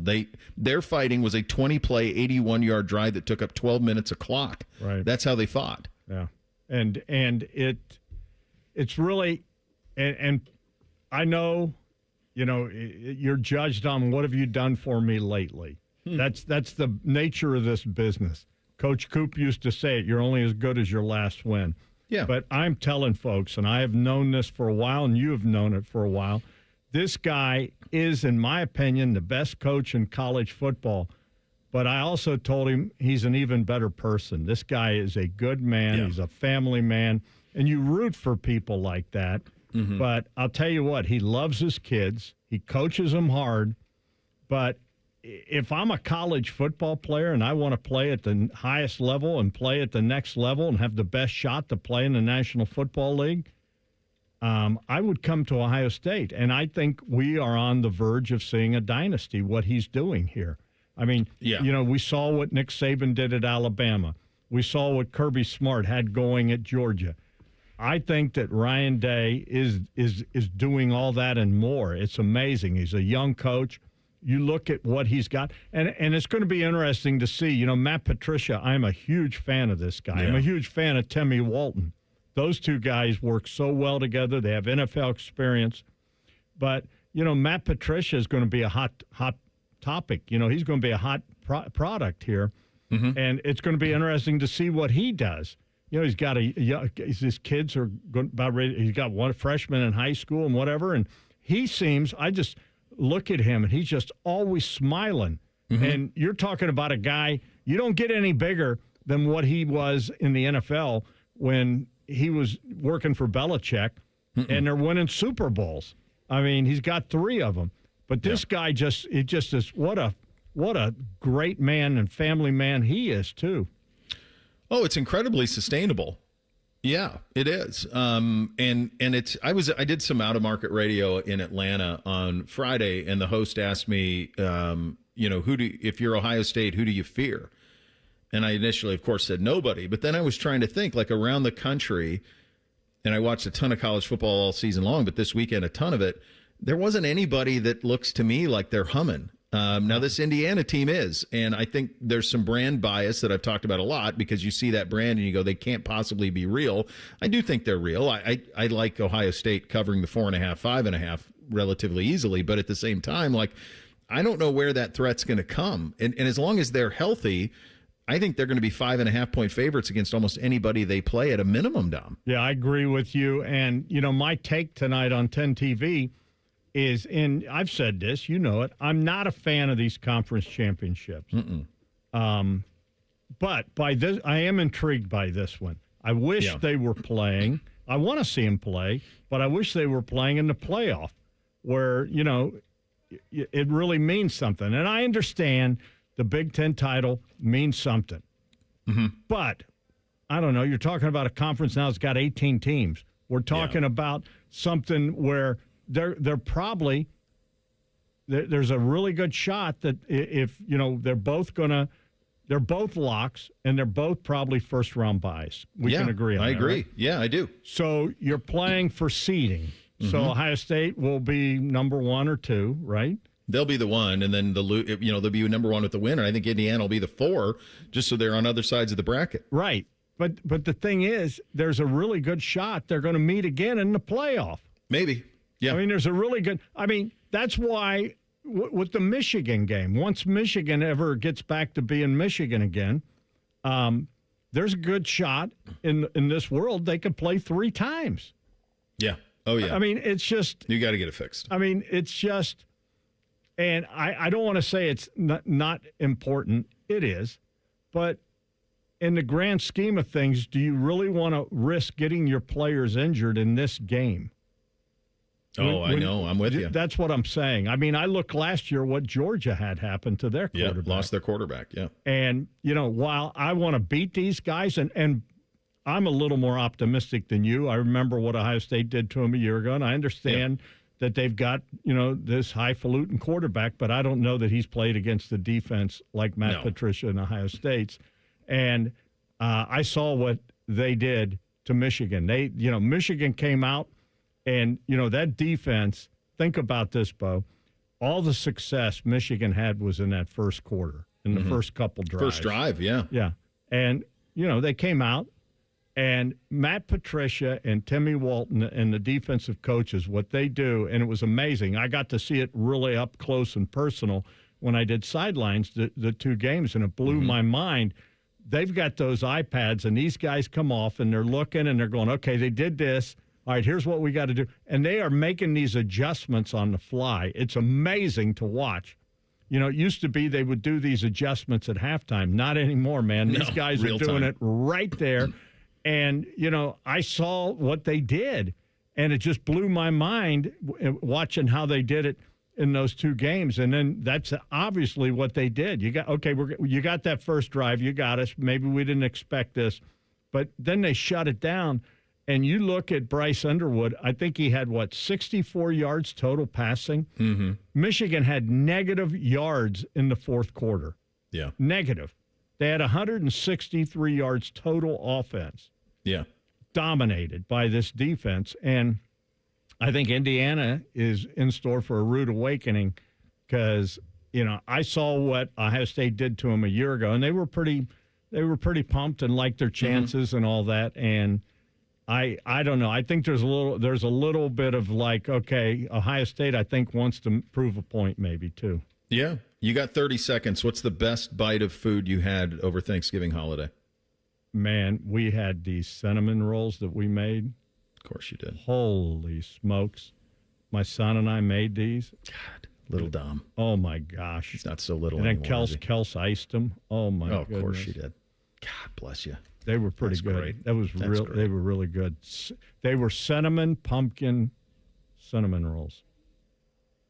Okay, you had me till the pumpkin thing. Then now at that point, I got to let you go. They were pretty good. I don't do pumpkin, but God bless you. Well, it's a gourd.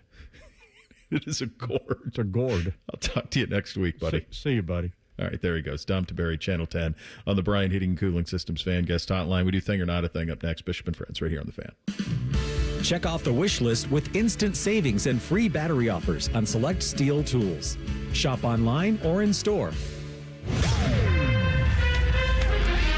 This is a Daily Show with Coach Jake Diebler, brought to you by Encova Insurance. Your most recent game, Bruce Thornton, 13 rebounds, a career high.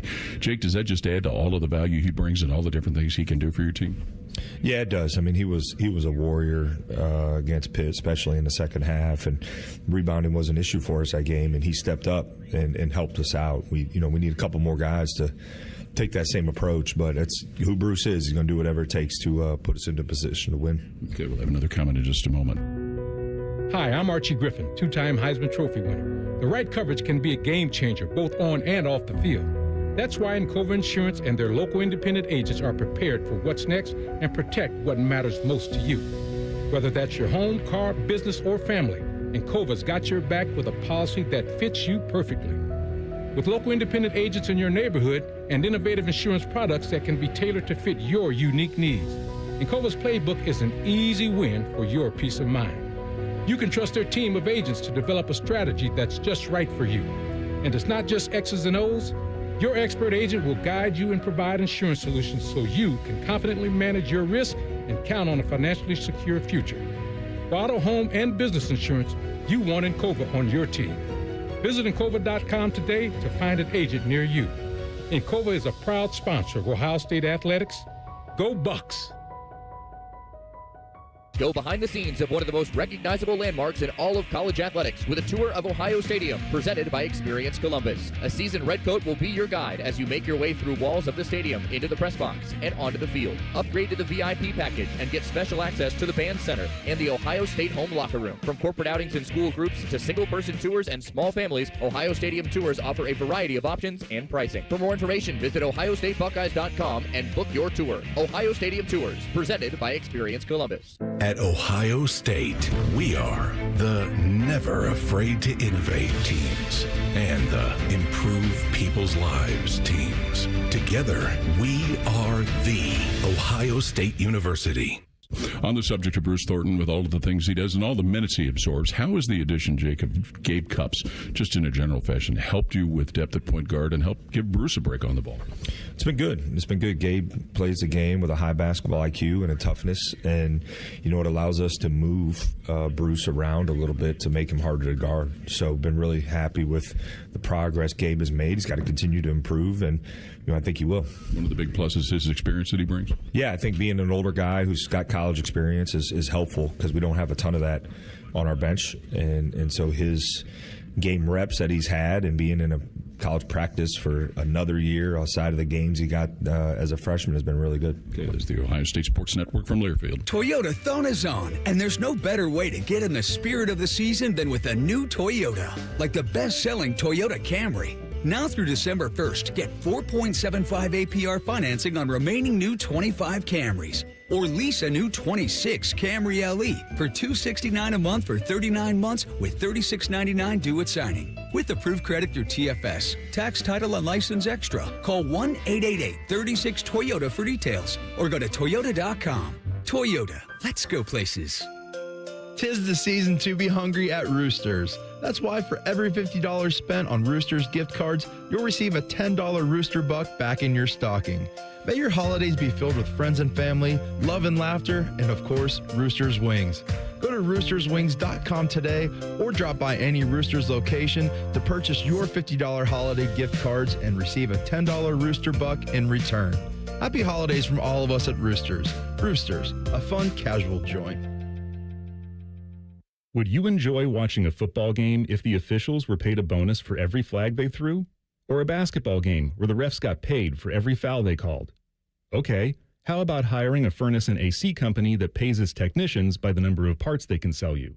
Hi, this is Dennis, president of Care Heating and Cooling, and today, this is how many companies operate. They call it performance pay, and it rewards technicians by paying them more for billing you more. Why is this bad? Because it abuses your trust in a technician to be treated fairly and honestly.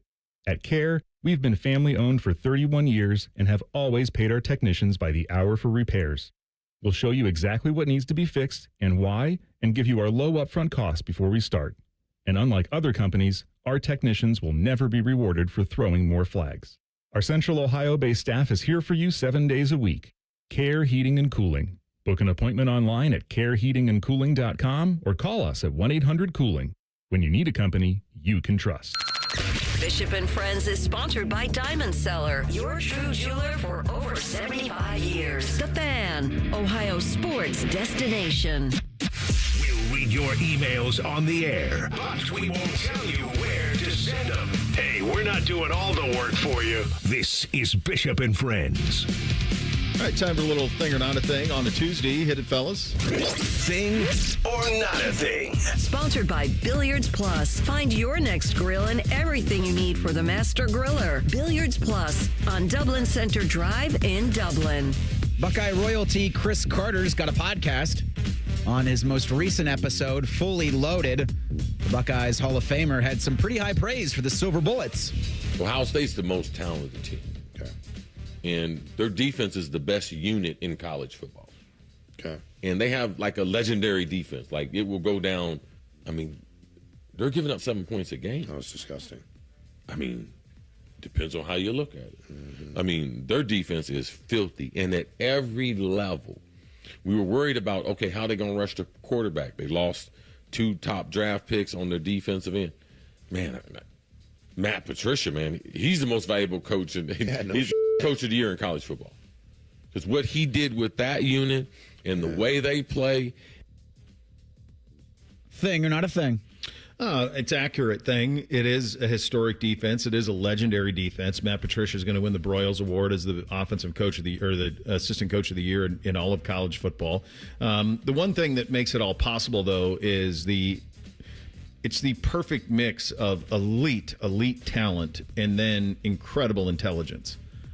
Like 0, 8, and 2 are savants, and what they are able to do allows for a lot of this. And yeah, I think it's changed the way they've coached this year because they don't have to score 40 to win.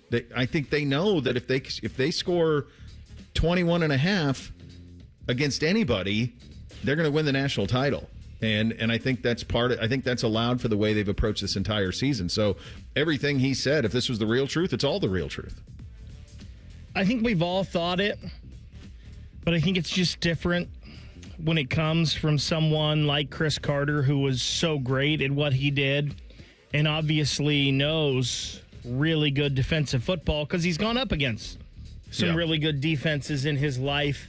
And when he uses the term legendary, I think that gets your attention a little bit. And I think we all felt that way. Like, I've thought I feel like this is the best Ohio State defense that I've seen since maybe the inception of the Silver Bullets, with Freddie Puggich leading those 90s defenses with Sean Springs and Antoine Winfield and those kind of guys. And I feel like those defenses were great, obviously, but I feel like those defenses were so good because they had the ability to shut down the passing game with their corners. And I feel like this Ohio State team's a little similar to that. These aren't Davison Igbinosun and Jermaine Matthews. They may not be the most talented. They may not be Denzel Ward. They may not be Marshawn Lattimore, but they're really good, and they have an attitude to them and a swagger and just something you need from cornerbacks. And I think that's something we've said all year is it's hard to pass on this team because of that secondary, and then you throw in 0 and 8 into that mix. And what we've seen from Caden McDonald and Caden Curry here recently, it might be the best Ohio State defense ever. Yeah, and while maybe IGB and Matthews aren't to that level, Caleb Downs feels like Ed Reed to me. Or Mike Doss, if you want to keep it here locally. I mean, that's who I think he is. And then the two linebackers. I mean, Arvell Reese might be Micah Parsons. He might be. He's better. He's better. Sonny Styles is going to be a first-round top 15 pick. I mean, you got two linebackers that are going to go in the top 20 linebackers. I also don't think there's ever been a better collection of coaches defensively for Ohio State. Like, you've got some serious Mensa minds coaching up the players, and then you have Matt Patricia on the field scheming things up. I mean, I can't get enough of the energy that he brings to that sideline. That's not something you've seen, I think, in a coordinator or in a coaching assistant, maybe ever. At least not Ohio State. Yeah. For the second time in 3 games, the Giants benched first-round pick Abdul Carter. The third overall pick sat the first quarter of Monday night's 33-15 loss to the Patriots because of tardiness. New York's interim coach Mike Kafka described it as a coach's decision. He said it a couple times. Carter sat out 2 drives, both of which resulted in points for the Patriots. By the time he got into the game, the Giants trailed 17-0. Carter was asked after the game why he was disciplined. Quote, blank happens. I'm not going to get into details. Blank happens. Then he got into some details. I guess you can say that, but I'm not going to use it as an excuse. Like I said, I have to be better. I have to take pride in what I do, be better at where I'm at. Simple as that. End quote. Thing or not a thing. This clown wanted to wear 56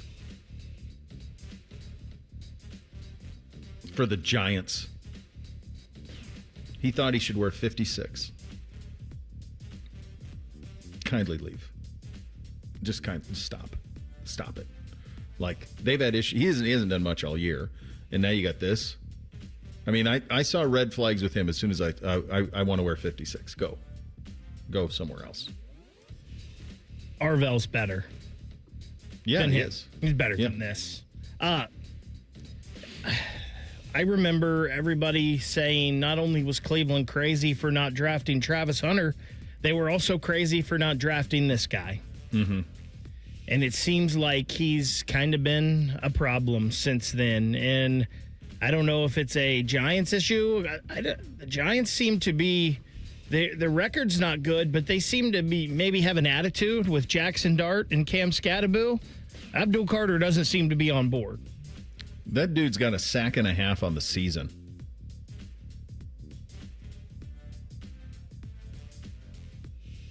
I also didn't realize Mike Kafka was the head coach of the Giants right now. Yeah, he is. He's in the mix. The Ohio State women's basketball team beat Niagara 130 by a 100-32 margin on Sunday at the Shot. Ohio State scored 130, Niagara 32. They won by 98? Yes. That's a program record in points, assists, field goals, and won by the largest margin in history, 98. The previous school record of points in a game was 119 against Idaho State back in 94. The basketball Buckeyes are 6-1 on the season and ranked 23rd in the Associated Press Top 25. Thing or not a thing? This is a silly thing. There's no reason for these two teams to be playing. If you're 100 points better, there's absolutely no reason to ever schedule these two teams. I have no idea what happened. Like, was Niagara supposed to be more competitive? I have no idea. But this should never be scheduled. But what I will say is a thing, and I'll give McGuff a lot of credit for this, and he deserves it. They beat West Virginia last week. That's a ranked team that they beat. That I like. That's me paying attention to what's happening. They lost Cody McMahon to the portal, and that was kind of a strange one. Such a cornerstone player. But that win against West Virginia was a thing. This should never have happened. There's no reason to be playing these type of games. 98 points is extreme, but I feel like you get this a lot in women's basketball sometimes where there's just games that are blowouts, like that was never competitive from the start. One thing that is a thing from this game, they got a lot of bench players in.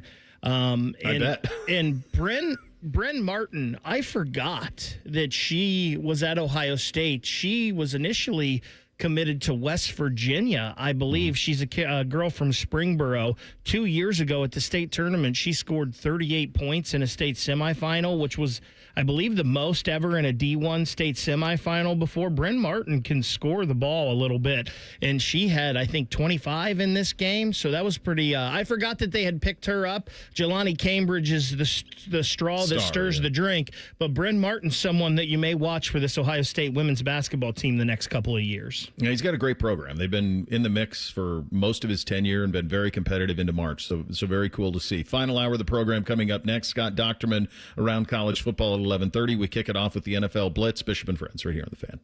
1, 2, 3.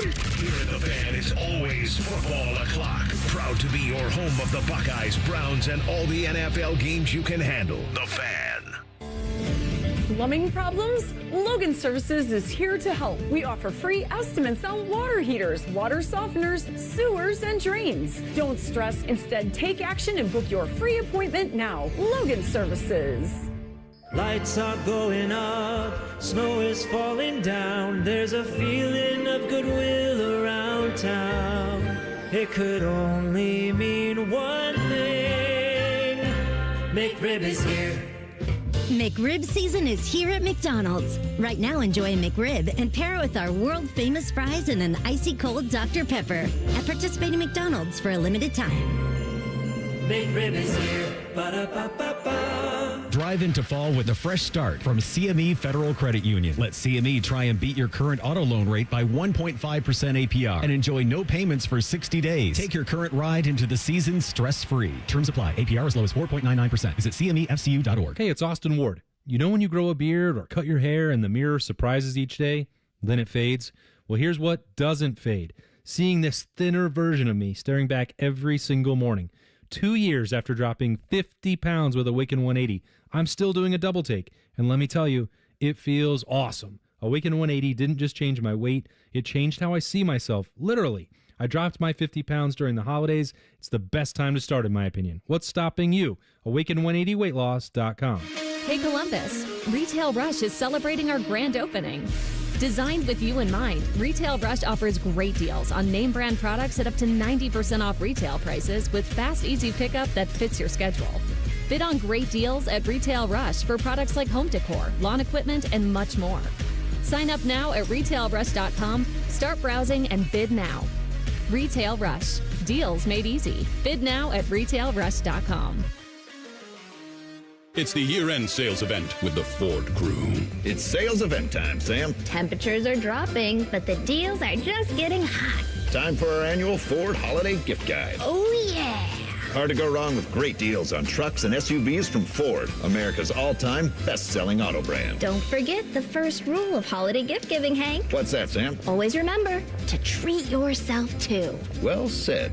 Based on Automotive News Almanac historical data and industry-reported sales data from 1909 through 2024 CY. Hey, what's up? It's T-Bone. It's cold here in Central Ohio. You know that, Columbus. And if you spent last winter thinking you need new windows, but you didn't want to spend the money, well, it's a good thing you waited. Because right now during Window Nation's end-of-year sale, you can get 50% off, plus get 0% interest for 5 years. Not only could you get affordable custom windows, but shorter wait times mean you'll get them fast. And Window Nation will install them in one day while keeping your home warm and dry. Once they're installed, your new windows instantly stop those cold, wintry drafts better than the big name brands. They also seal out moisture and are so energy efficient, you'll actually save money on your monthly utility bills. Plus, they're backed with a lifetime warranty. With such great windows and service, it's no wonder Window Nation has over 45,000 five-star reviews and an A+ rating from the Better Business Bureau. Don't wait to put an end to your window problems. Window Nation's end-of-year sale is your chance to save big with 50% off all window styles, plus 0% financing for 5 years. The sale ends soon, so visit windownation.com now to get started. Window Nation, a proud sponsor of Ohio State Athletics. Feeling stuck on your own 10-yard line in the career game? Maybe it's time to just go for IT. My Computer Career has the game plan to score a rewarding new IT career in months. Whether you're a rookie, a breakout career changer, or a military veteran ready to serve. Why spend years chasing a college degree when you can fast track your future in IT starting now? Take your mark, get set, go for IT. Take the free career evaluation at mycomputercareer.edu today. Financial aid is available to those who qualify, including VA benefits.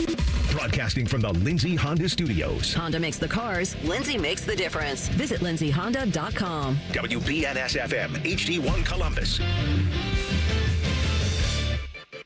Good morning. I'm Eric Reeser. The top-ranked Buckeyes are headed to Indianapolis for Saturday's Big Ten Championship. 12-0 Ohio State, 12-0 Indiana will play for the conference crown. It'll be an 8 p.m. kick from Lucas Oil Stadium. Head coach Ryan Day will hold his weekly press conference today at noon. We'll carry those comments live on The Fan. Coach Day is also going to join a special Tuesday edition of Buckeye Roundtable tonight around 6:35. The second-to-last playoff rankings and bracket projection are out tonight at 7. The final rankings will be unveiled Sunday at noon. ESPN's reporting that Penn State has narrowed their coaching search on BYU head coach Kalani Sitake. The 50-year-old Sitake is preparing for Saturday's Big 12 title tilt. BYU has Texas Tech in Dallas. On Monday night, Michigan State made it official with Pat Fitzgerald. This update is sponsored by Roosters. For every $50 you spend in Roosters gift cards this holiday season, you'll receive a $10 Roosters bonus buck. Get them at Roosters locations or online at roosterswings.com. Find us on YouTube. Search WBNS Radio and you can see what Bo looks like. But only if you subscribe. This is Bishop and Friends. All right, final hour here. Coming up in 15 minutes, Michigan State making a statement in a big way. We'll explain that. Scott Dochterman coming up at the bottom of the hour. But first, we blitz the NFL. Hit it, fellas. Bishop and Friends present NFL Blitz. Sponsored by Monogram Homes. Go custom. Go Monogram. Visit monogramhomes.net to start building. I believe I had that. Bake, what did you have? I believe I had that the 49ers would be in the mix. And they started off the year hot with 3 wins. Then for 8 weeks, they alternated. Loss, win, loss, win, loss, win. Now they've won 3 in a row. They're sitting there at 9-4. Obviously, that NFC West is tough. The Seahawks and the Rams are both 9-3 ahead of them. But at the beginning of the year, I don't know why I said San Francisco would win the West, and I had them in the Super Bowl. I think I might be back there to them getting in the Super Bowl. Do you know how many team sacks they have as a team? It has to be a whole lot or a whole little. It's a whole little. It's like 13 sacks as a team. They have no pressure. None. When you lose He's a the guy best like coach. Nick Bosa, that happens. He is the best coach in the National Football League. I mean, I know he doesn't have a Super Bowl, and you can talk about 28-3. You can talk about how they should have won a Super Bowl here or there. But the reality is, like, they are good always, no matter who the quarterback is, no matter what's going on. They're in the mix. It's a remarkable job that he does every single year, Reese. Go ahead. I've ping-ponged this over the whole season. I've had that, and I didn't have that. And I think I had that the Lions are, while really good, it's just another year where they're just not good enough. Like, I think this can be fun for a little bit, but Thursday night was like the biggest win for Matt LaFleur as head coach of the Packers, and I think it's kind of like they're going to go in two separate directions here. The Packers into the playoffs, the Lions just short. My heart breaks for Lions fans.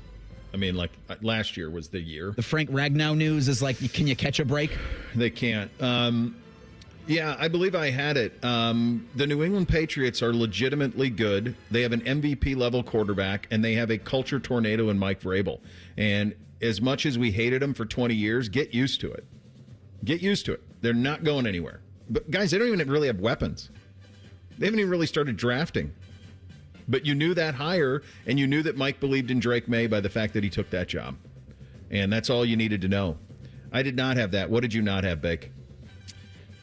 A couple weeks ago when that's probably been about a month ago now, when the Miami Dolphins got drilled by the Cleveland Browns, I thought they were a fish out of water, and I thought Mike McDaniel was on his way out the door. But lo and behold, since then, they've won 4 of 5, and they've been a little chesty, and they've shown some signs of life, and I had thrown them out with the trash.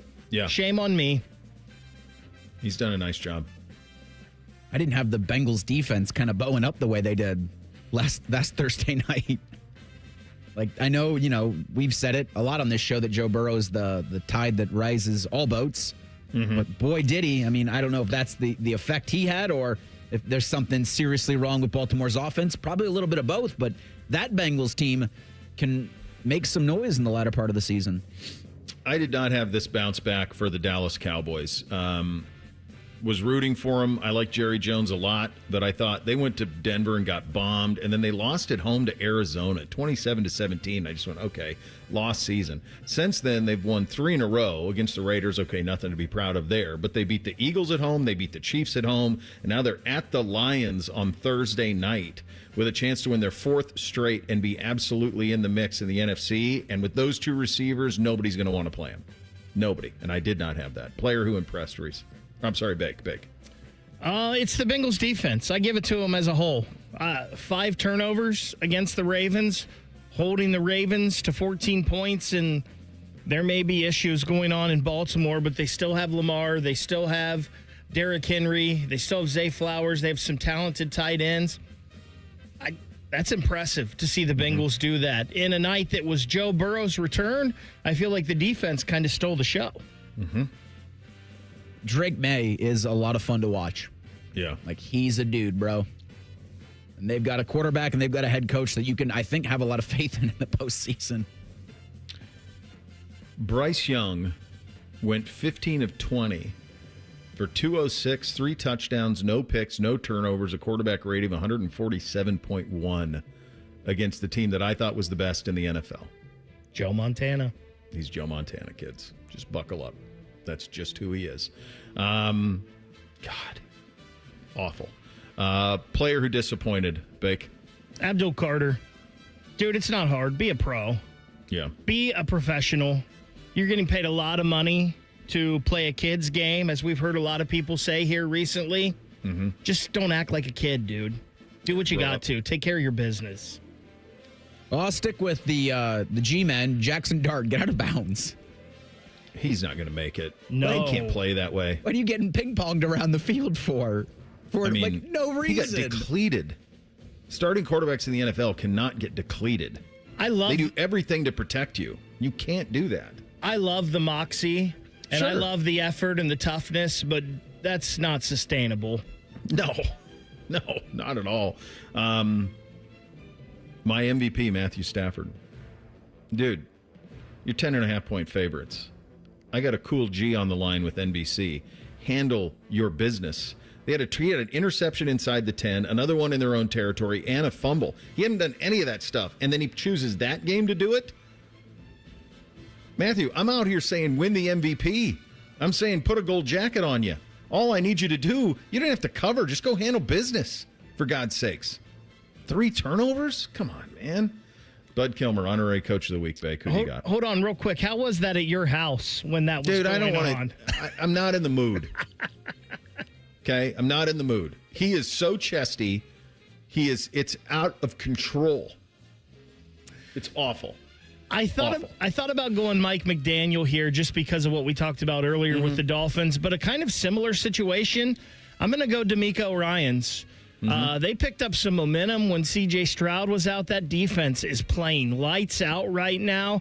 I think we all kind of thought maybe the Colts would have a comeback to earth, but still, it's very impressive what the Houston Texans are doing at this moment in time. Yeah. I'm going to go with Mike Vrabel's mustache. Rest in peace. They were saying like several times on the broadcast that he hates it, and now he's going to shave it right after the game. So it was a good month. Mike Vrabel's mustache. I think it fits him perfectly. I think it fits him perfectly. I noticed all of the Jackets players were clean-shaven last night. They all got rid of theirs, too, right away. They had enough, yeah. I'm going to go Liam Cohen here. He really has no weapons on offense. Their backs are still there, obviously. Lawrence is up and down play. But all of a sudden, you look up in the AFC South, and they're atop it. And they keep winning. They've won 3 in a row. They keep handling their business. They're now atop the AFC South, and with a ton of injuries to marquee players, that's a good job out of him. Can we all give an honorable mention, by the way, to shirtless Ben Johnson? We can, yeah. Yeah, he deserves it. Hulking up in the locker room. He does, yeah. Top 3, who do you got, Bake? I've got New England, I've got Denver, and I've got Seattle, and I'm shocked those are the 3 at this point in the season. No one would have had that, man. I'm still not sold on Denver. I mean, they keep winning. I understand that, but they're 4 right now. I got Patriots, Rams, Seahawks.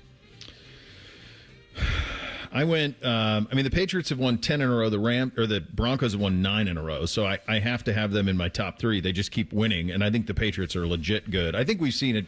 I think this is what's made the NFL picks so difficult for me this year too. Like we're seeing a changing of the guard that's happened. Like Kansas City, Buffalo, these teams that were these things you could count on, Baltimore, Pittsburgh, you can't count on them anymore. Like it all happened at the same time. It's pretty weird. I got Patriots, Denver, and ram it despite a brutal loss, but I could have gone Seattle there too. Those 2 to me seem better than everybody else. I just trust Stafford a little bit more. Super Bowl right now, who do you got? I've got the franchises of 2 of the best quarterbacks ever, New England and San Francisco. Niners getting back in the mix. I got Rams, Pats. I'm just going to stay.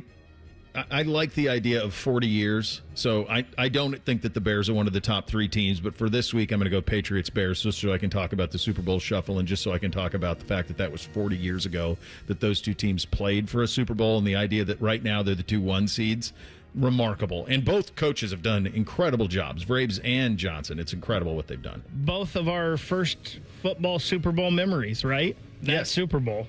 That was it. Like it was yesterday. All right.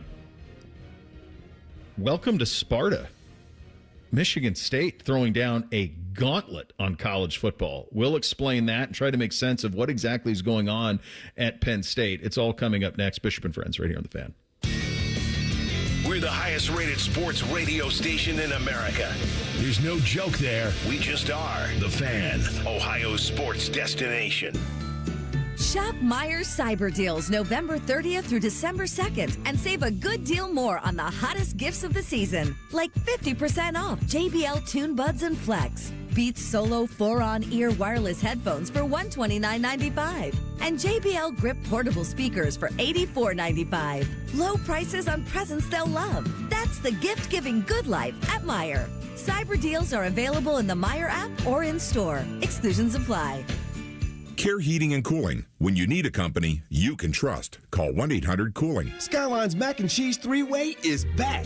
This time with white cheddar cheese and creamy cavatappi pasta. Try a Mac and Cheese 3-Way with Skyline's original chili or their new chicken chili at participating Skyline locations for a limited time. Do you hate holiday pictures because of your teeth? What if a brand new smile was possible? No matter what the current state of your mouth. Welcome to Runyon Dental Group. home of the Implant and Smile Center. Where gorgeous, healthy smiles become a reality. At Runyon, we've built a team of some of the most highly trained arch and implant doctors in the entire nation.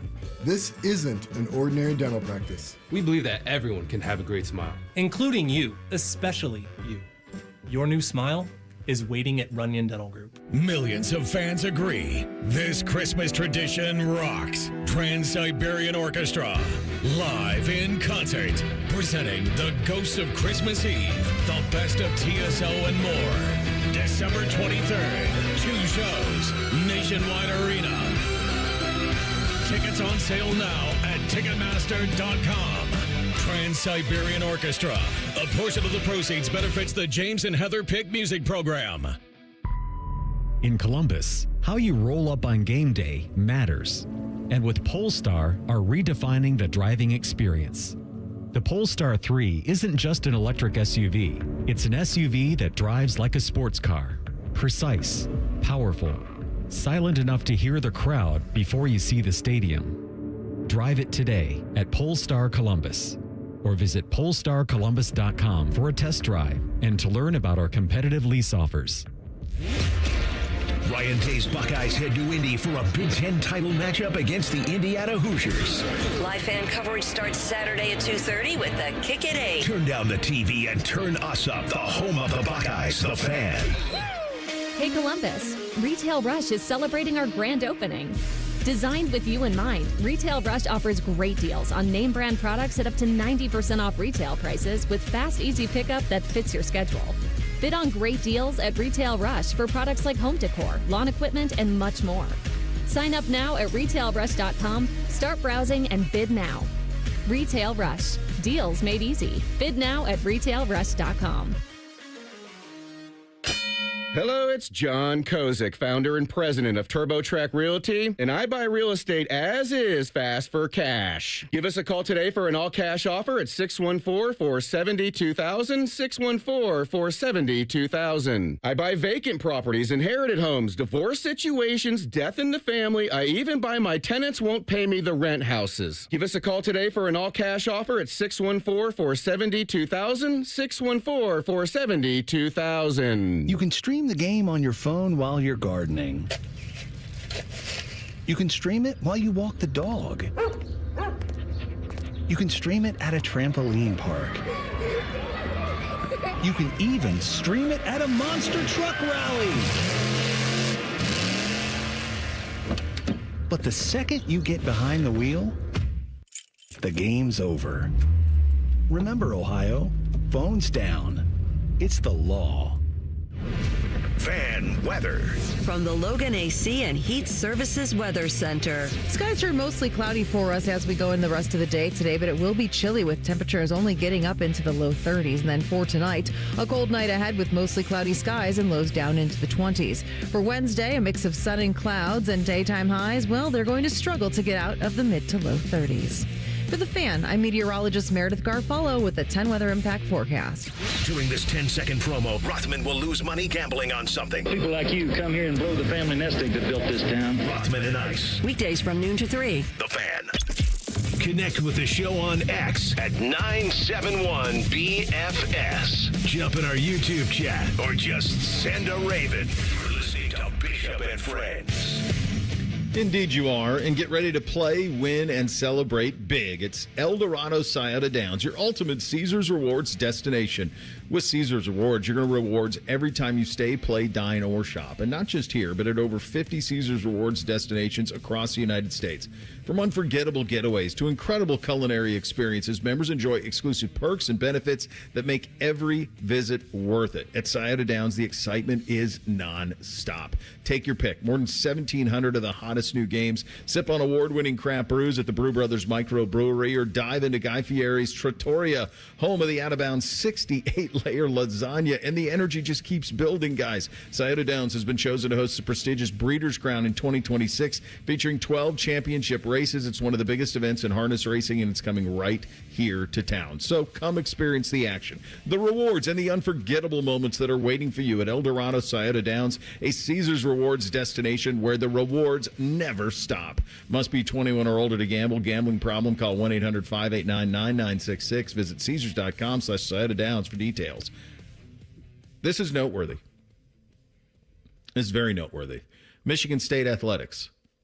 For Sparta, the Capital Initiative for MSU Athletics, a $1 billion initiative designed to elevate facilities, enhance the student-athlete experience, and secure Michigan State's position as a leader in college athletics. I have to imagine that this is part of the Pat Fitzgerald hire. That he was aware of this, not that he could be choosy, but I think that's what makes this a little bit more of a fit. Remember, they have Ishbia and Gilbert. If they want to be the Texas A&M of the North, they can.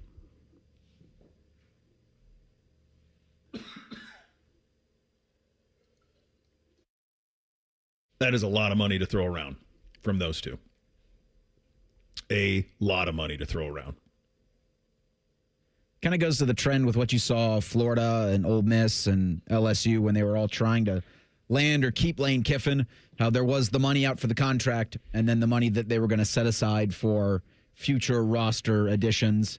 I think in other contracts or even with Wisconsin, you know, they had said, well, we're keeping Luke Fickell, but we're also going to put a capital investment towards upgrading facilities.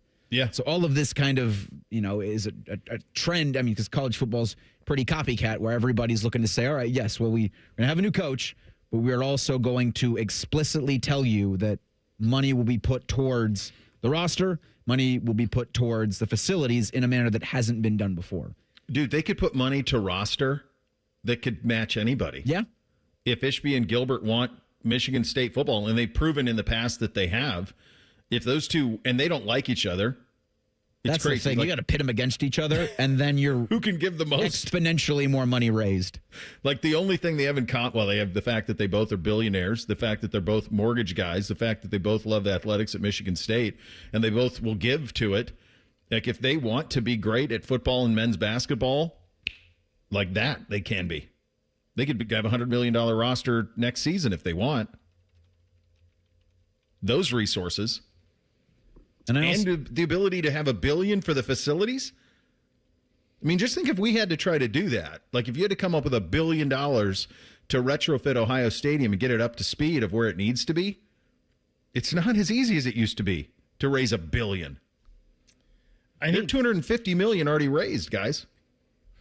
I think too, and he's obviously not in that area as those two guys, but Magic Johnson is around there. Great as point. well. He's another billionaire. And I wonder close. if this is something that led Pat Fitzgerald to Michigan State. If this is a reason he wanted to go there, because it sure sounded like there were a lot of teams that were kind of interested in him and maybe kicking the tires on him. Now, who knows if that's true or not? But I'm guessing he had more than just Michigan State call him about a head coaching job, and I'm guessing all of that is something that was very attractive to him. Absolutely. Yeah, I got that money to work with. Absolutely, I'll do it. A couple other things on the coaching carousel. It looks like Will Stein, the offensive coordinator at Oregon, is going to be the head coach at Kentucky. He's a young dude. I want to say he's like 36. I think Kentucky's a really tough job. I think it's a very difficult job, and it's going to be one of those places where you're going to have to decide where the money's going to go, and the money there is always going to go to hoops.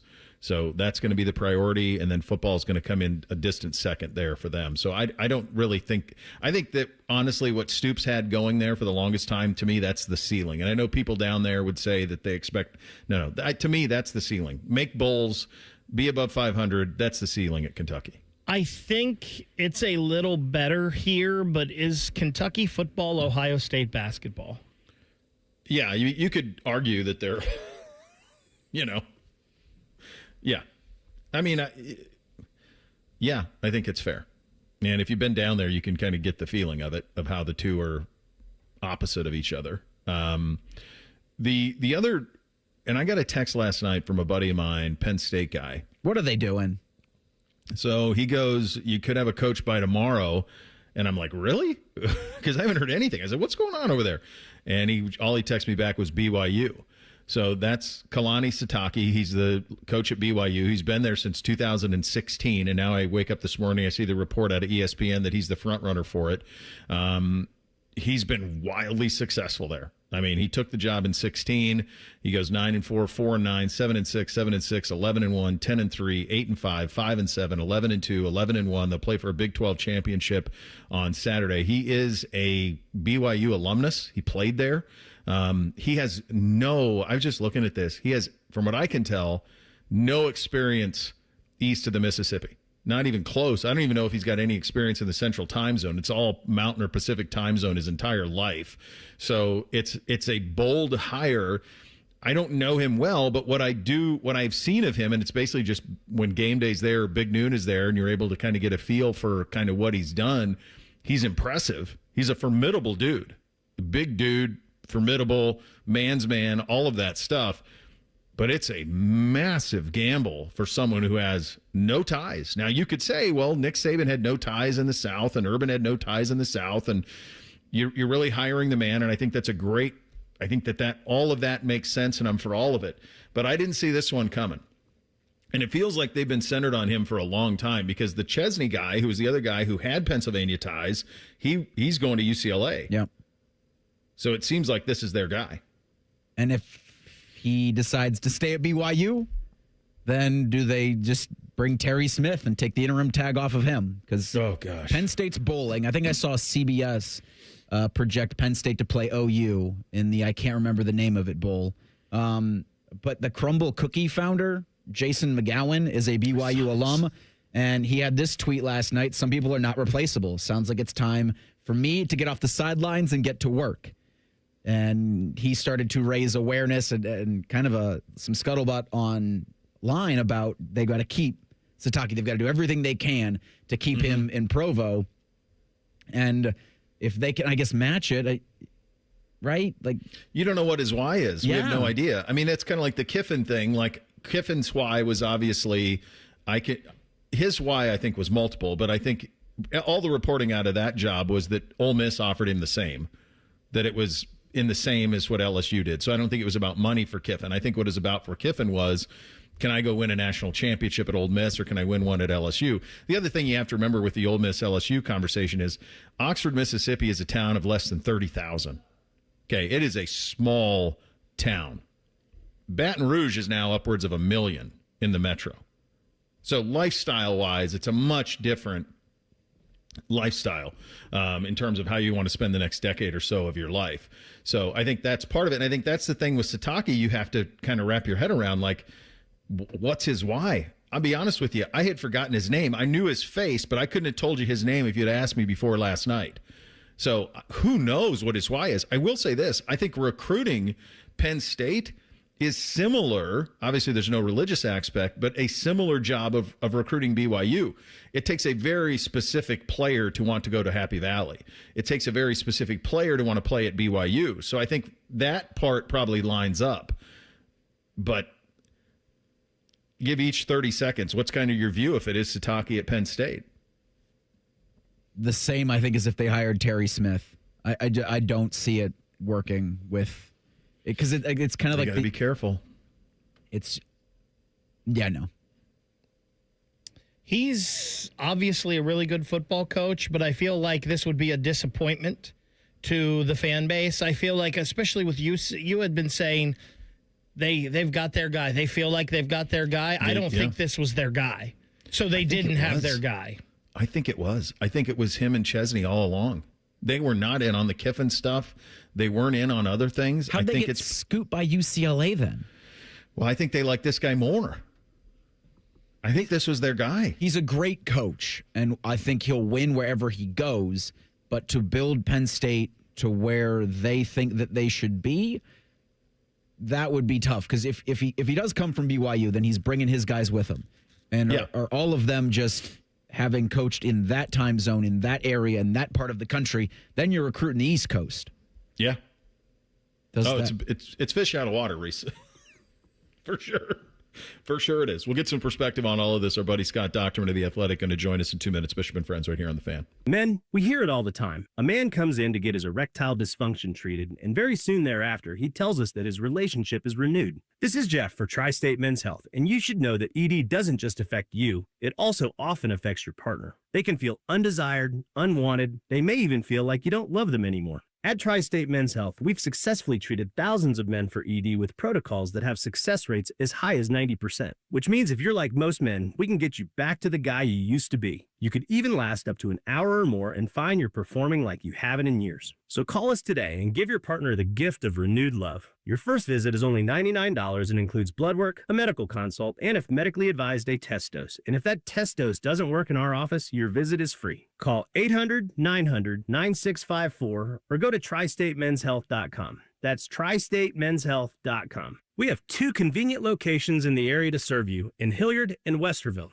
Tri-State Men's Health, a Promenic restorative health practice. Looking for bold flavors and award-winning spirits? High Bank Distillery is your destination for handcrafted cocktails, locally inspired dishes, and Whiskey War, the nationally recognized whiskey. Stop by their Grandview, Gahanna, and Westerville locations this week. Dine, drink, distill at High Bank. I love a good Hollywood casino party. Scotty Vegas here, and there are so many reasons to party on Sunday, December 7th with us. Watch the college football playoff bracket. Come out with us at noon. Watch the Browns, Bengals, and Steelers games all at 1 o'clock with us. Then parlay the great food, huge screens, and best big-time prizes at the Sportsbook at Hollywood Casino Columbus. You're watching. We're watching. Let's watch together. Sunday, December 7th at Hollywood Casino. Must be 21 or older. Gambling problem? Call 1-800-GAMBLER. Hey, it's Austin Ward. You've invested in everything else this year. Have you invested in you? Awaken 180 is HSA and FSA approved. Why? Because it works.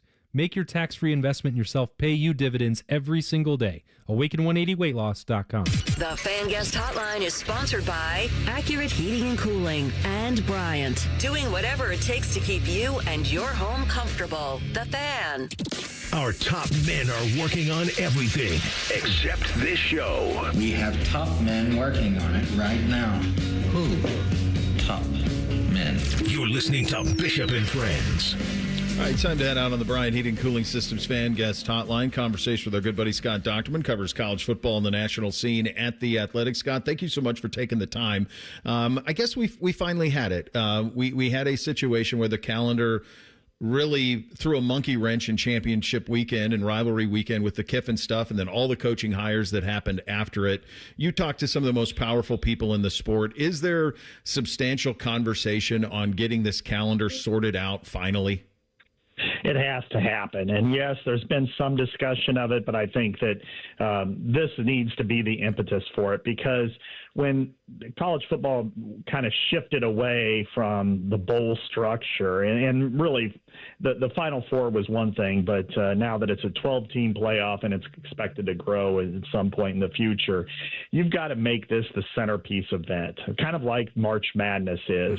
And could you imagine March Madness on the eve of the selection Sunday, that all of a sudden the Ohio State coach decides, I'm going to go to Indiana, or Oklahoma State, I'm going to go to Kansas next year because they fired their coach. It's just an abomination of the sport to have this happen. And Lane Kiffin is certainly at fault for this, as always, but also the sport itself needs to police itself from itself. And because you just can't have a team that's ready to go to the playoff. And we're not talking about, whether or not Ole Miss is going to the Peach Bowl or the Citrus Bowl. I mean, we're talking about the playoff, and this has to absolutely stop. And how do you do it? It's probably some sort of major changes with the calendar, and the sport's going to have to do that. And you can't just blame the players in NIL. I mean, they've been the scapegoat, and that's BS to me. I mean, I think they're missing the point. This has to be on themselves, because otherwise it's just going to continue, and we're going to see something even worse happen in the future. Maybe next year it happens somewhere. Yeah, be a player. I mean, a player could hold a player, coaches, everyone could hold everybody hostage. Scott, about 4 years ago, when I was doing the show with Laurinaitis, one of the things he we spent a lot of time on this, put together a schedule where you just make week 0 is now week 1. You play rivalry weekend before Thanksgiving. You play Army-Navy this weekend. Forget the conference championship games, 1 through 16 playoffs starting this weekend. You have a bye worked in there so that you can have the semifinals around New Year's Day, New Year's Eve, and then you play the national championship game the first Saturday after that, and you're done, and then you open up the portal. Then you go back to February with National Signing Day. And the only negative, and it would come from coaches, is you'd get rid of the early entry enrollees. But my hunch is, Scott, at this point that they would sign up for that. Would they not? They'd have to. And I think in some ways there are ways to really work around this if you want to. And that is, I think, obviously we've thrown academics completely out there, but they're real. And in places like Ohio State and Northwestern, when you have a quarter system, you have semesters, and you want to try to mesh everything through, I think maybe the fairest thing is to allow people to enter the portal and lessen the impact of spring football. And then they could stay at their own campuses and continue to go to school, but then make sure that there is no that they still get workouts, conditioning programs, what have you, through their old system, and then make March and April more OTA based as opposed to spring practice based. Because how many, and then you look at, a place like Ohio State won the championship last year. This year is going to be deeply into the playoff. And possibly win it again. I mean, those players are going to have very little time. I remember talking to them at the Combine last year to train for the Combine, but also a lot of them have surgeries and they're holding on and, by a thread now. That this allows them to get healthy. And then you have your real spring football in June when you can allow everybody to join and then allow the other ones to participate in OTAs, and travel there. I think they need to reimagine the schedule, the calendar, but getting all the way back to this. I mean, for Lane Kiffin to leave his team after telling them, coaching them all the way through the season to reach this pinnacle, and then, tell your coaches you're with me or you're not, or against me on the eve of a playoff, I think it just makes a mockery out of this sport. It does, and I will say I'm jealous of it because as someone who does content in the North, I would love if this happened to a team up here. I mean, like we're wheeling out his wardrobe into the street. We're having these clandestine meetings. Like, can you imagine if Cignetti on the eve of the Big Ten championship was going, look, I'm a Pennsylvania guy. I'm sorry, boys. I know we're undefeated. I'm going to Penn State. Like, I mean, it's just so much intrigue to it. And you're right. It's an ugly underbelly of it. You're tight, and I don't know. I don't want to put words in your mouth in terms of tight, but you certainly are familiar with Tony Petitti and his workings. And Ryan Day was part of the Big Ten championship teleconference, and he mentioned, I know that some people want to talk about play-in games for the playoff. What do you think Petitti's ultimate goal is for how this thing looks in 3 to 5? And I've thought for the longest time, Scott, that him and Sankey were pretty aligned, but I don't get that feeling anymore. Yeah, they aren't right now because the SEC is eyeing the opportunity to have 7 teams in a 16 field and in a 16-team field, and I can understand that. And but I think that what Tony is looking at, and smartly so, is that there are teams with unequal schedules and their records do not reflect how good they are. And among those, I mean, let's just take Michigan and Iowa, for instance. I mean, Iowa lost 4 games by a combined total of 15 points. Nobody, really played Indiana as well as Iowa did. I mean, if their quarterback doesn't get hurt, they maybe win that game. They lose by 5 at USC. Their last second field goal was against Oregon. And then Michigan's schedule wasn't quite as strong. And so when you get down to the end of it, then who actually is better between those two teams? But then also, there are going to be teams, Indiana last year, up until they played Ohio State, they really hadn't played anybody that was in that kind of, stratosphere. And so I think what he wants is to have 6 teams be able to play their way in. Also, I mean, money is always a factor when you're talking the Big Ten. Getting 3 games on one Saturday in 3 different windows for their 3 big network partners, that's going to provide a lot of intrigue, this weekend. I mean, just to see who gets in, who doesn't. And the coaches are all in because they understand also the ramifications of this, which is, I'm playing – the year you draw Ohio State and Oregon and maybe Michigan or USC, and then you get a couple road games at some good teams, you're not going to have that opportunity to be in the playoff unless you have a chance to play in a play-in game. So I think that's his ultimate goal, and that's why he wants 4 teams guaranteed. because you just can't, because you can't otherwise get it. Yeah, I mean, that's clearly what they're going for. And the other problem here is the Big Ten got so big. I mean, we sat here in November. Now, you can't help that Penn State was down. But, Scott, we sat here in November, and it was Purdue and UCLA and Rutgers, and you're 30-point favorites in all of them. Now, some of that's Ohio State's really good, and some of those teams are really bad. And so that's the other thing that's really difficult is not all these conferences are created equal. Some of them panicked and got too big too soon. Some of them make no geographic sense at all. My God, like SMU is playing at 10 o'clock on Saturday night at Cal. I mean, it just makes no sense. And there's no way to put the genie back in the bottle. And I think the thing that we have to be careful about here, and I'm curious your thoughts on this, one of the things that makes this sport so special is that every game kind of matters. It used to really matter. And I don't think that we want to get to a point where we're arguing about 3 and 4 lost teams, but it feels like that's where we're headed. Yeah, that's true. And that's one of the things that I think is they have to be cognizant of going forward. But as the playoff has expanded, and it certainly benefited Ohio State last year, it benefited Notre Dame last year, that they were the best teams ultimately in the country. And but, the schedule that Ohio State had last year was incredible to play the teams they did and to be 10-2 and lose to the rival. I mean, that in most years that would have knocked them completely out, and you would have had a completely different vibe in your part of the world. And so I understand the expansion of the playoff and everything, but I'd also, one of the things that's made the Big Ten special for 100 plus years is that it was in the same geographical footprint. Everybody had shared common goals and ideals. I mean, certainly Ohio State and Michigan, everybody recognized it was the most important game year in and year out. But there was a commonality, and that commonality has now been shredded. And not just because of the West Coast, but when you add Rutgers and Maryland, that changed the footprint. And I think they got to be careful of that, as we've seen with the private equity discussion, that now you're starting to value more brands over ideals and teams and programs.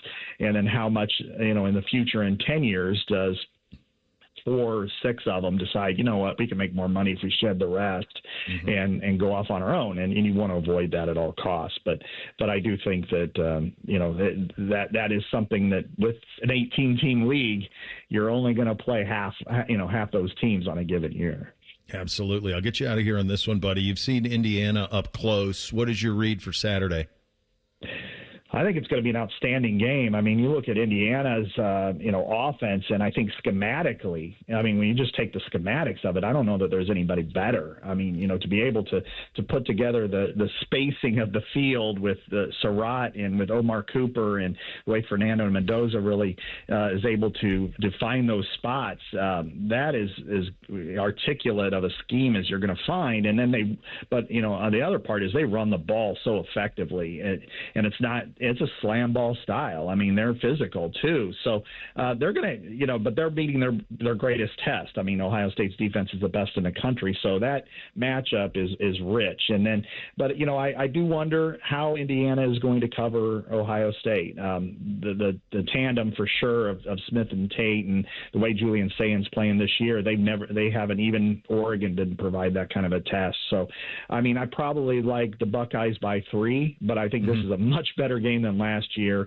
And frankly, with all the talk about Kiffin, it's really undercut the value of this 1 versus 2 matchup, which we've only seen 4 times total now, counting this, in Big Ten history. One of them was a 1 versus 2/3 game in 1960. And this should get a lot more attention than it has. And hopefully by the end of the week that I think everybody realizes just how important, impactful, and special this is to see these 2 teams play, because I think they're the best 2 teams in the country, and I don't know that this will be the first time or the only time that they play this year. It certainly feels that way. I know we certainly feel like that around here. Appreciate your time as always, buddy. Happy holiday season to you and the fam, and thank you so much for your time today. Yeah, absolutely. Thanks for having me on, and look forward to seeing you this weekend.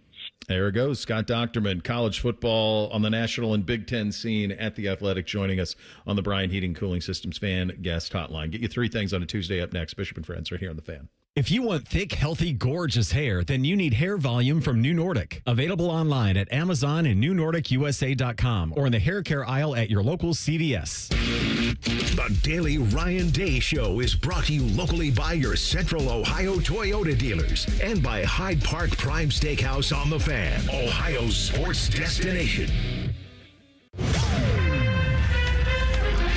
This is the Daily Show. Coach Ryan Day brought to you by Safe Flight Auto Glass. When you look back at this past weekend's game, I know one of the things that had to stand out to you is how your team handled the early adversity.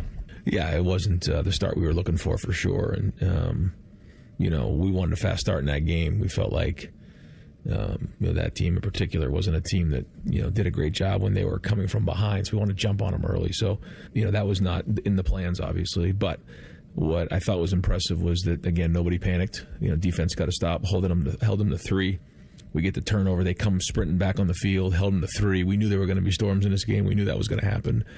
And then we respond by going down and scoring. And then from then on, I just felt like we handled the entire game. And, I think everybody involved had a confidence going into the game, and nobody wavered, even though it didn't start the way we wanted to. Okay, we'll have another comment in just a moment. Hi, this is Paul Keels. This Buckeye season, don't let a broken windshield ruin your game plan. Safelite Auto Glass makes it easy to get your windshield fixed with their mobile glass shops all over Central Ohio. They can come to you anywhere, giving Buckeye fans more time for game time. OH? Man, I love that. Schedule at SafeLight.com. SafeLight Auto Glass is a proud sponsor of Ohio State Athletics. SafeLight Repair, SafeLight Replace. Buckeye fans, choose chill. Coors Light is cold lagered, cold filtered, and cold packaged for a smoother finish. It's got that crisp, refreshing taste that makes those moments when you choose to rise above the noise and choose chill even better. Coors Light is a proud sponsor of Ohio State Athletics, so crack one open and take a sip. Coors Light, choose chill. Celebrate responsibly. 2025 Coors Brewing Company, Golden, Colorado, beer. Ryan, we've talked all year about the impact that your wide receivers group had. Certainly in this game, they had as big an impact as anyone. Well, first off, just being on the field, they make an impact. The minute Carnell and Jeremiah get on the field, they make everybody on that field better. So you got to hand it to our medical staff and everybody that worked with both of them. But most importantly, you got to hand it to them. They worked hard to get on that field.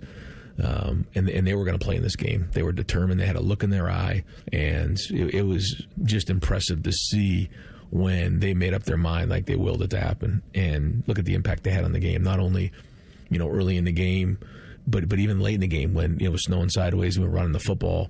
The other team knows when they're out there, and they draw attention, and so they certainly made their impact felt. And although they did have big plays, I felt like we probably could have done more with them, but they just wanted to win. They wanted a pair of gold pants, and I know all the fans out there can appreciate what they did to help get this win. Okay, that's the Ohio State Sports Network from Learfield. Hey, I'm Steffi. You may know me from your social feed. I go big for the holidays, so I'm going to Famous Footwear because the best gifts are giving famous. My friends and family are going to love all these styles from Nike, Adidas, Crocs, New Balance, Skechers, and more. With over 800 stores, you're never far from the perfect gift. So make your list and make it famous. Come in today for buy one pair, get one half off at your local Famous Footwear or famous.com. Some exclusions apply. Oh, no. Ah, that's the sound of someone who's misplaced my debit card. Their debit card. Where did I leave that thing? Not at the gas pump, or the checkout counter, or the roof of your car. Now, if he has the Chase mobile app, he can use Card Lock. Wait, I could just lock my card. Yep, just a few tippy taps on his phone, and that sound, that's peace of mind from Chase. Chase mobile app is available for select mobile devices. Message and data rates may apply. JP Morgan Chase Bank N.A. member FDIC. Hey, what's up? It's T-Bone. The year is fast coming to an end. And maybe you have been putting off doing something you needed to do for a long time, like replace your windows. Well, it's too expensive. I'm not sure about the cost. I have got a solution for you. And you can get this done before the new year. Take advantage of Window Nation's end of year sale right now. They've got 50% off all window styles. Plus, you could get 0% interest financing for 5 years. And we always talk about the cost efficiency of these windows. They will keep your home warmer in the cold months, cooler in the warm months, because they keep the energy you're putting into your house inside your house. But you know what? They also look great. They've got so many styles that'll help beautify your home and protect it from the harsh elements. So check out Window Nation today. Schedule a fast free estimate now at windownation.com. I trust Window Nation because they get an A-plus rating from the Better Business Bureau. They do a 50-point inspection of every window before it leaves the factory. And, oh, by the way, they're a proud sponsor of Ohio State Athletics. I like that, too. Schedule your estimate today. WindowNation.com.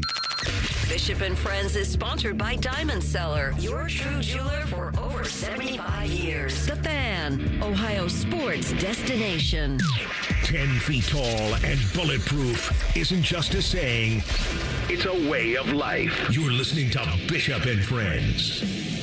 All right, Reese, what do we have on the poll today? The Daily Fan poll asks, will you watch when Charles Barkley and Dick Vitale call a college basketball game together on television? 64% say yes. What are they doing? Which game? So they're going to be calling Indiana at Kentucky Saturday, December 13th. So next Saturday night at 7:30, ESPN's got Charles and Dickie V on the call. And then they'll be doing a first four matchup in March. I think that's provided by Turner, probably on True TV. Who's play-by-play? That's a good question. That's what I was going to say. It can't just be those two. We got to have someone traffic copping. Yeah, I mean, you want a minimal traffic cop, but you need to have a traffic cop on it, for sure. I'll tell you what's really cool, that Kentucky and Indiana are playing again. And hopefully they play all the time. I remember as a kid, they would play at the Hoosier Dome, and that sucker would be sold out for that game. Like, that game was massive. And they didn't play for a long time, but, man, I like when those two operations play. That's one of those things that's very interesting because I like beer and I like Mountain Dew, but I'm not going to mix them together. So I don't know how that's going to be. No, you got to have the play-by-play guy's the key to it. That's the whole key. I don't see anything about a play-by-play. You can't. I mean, there's no way. The duo. Okay. There's got to be somebody doing it. It's got to be a Dan Schulman or somebody. You got to have a pro in there who's handling the play-by-play. There's no other way that works. I mean, that's just going to be like a basketball game of Man and Timmy going at it, isn't it? I mean, it'd be pure chaos. Utter chaos. Yeah. Yeah. I mean, maybe that's what they're going for. I mean, so often now, websites. Who's even going to... Go ahead, Reese. Well, they have buddies talking on the stream, and you can watch with the buddies while they're watching.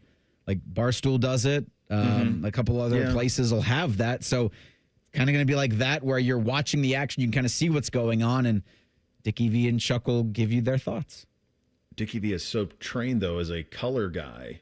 I don't know who's going to set scene for you, but I guess they'll figure that out. Let's do three things on a Tuesday. Hit it, guys. 1, 2, 1, 2, 3 things. Sponsored by Scioto Downs. Your play, your perks. Your Caesars Rewards spot. All right, number one for me. So a holiday for the boys today, as there was no school for them. So coming out of like a 5-day weekend, now they have kind of this truncated week to deal with, and they think they're getting celebratory things, and we're playing in the snow, and we're doing all of these things.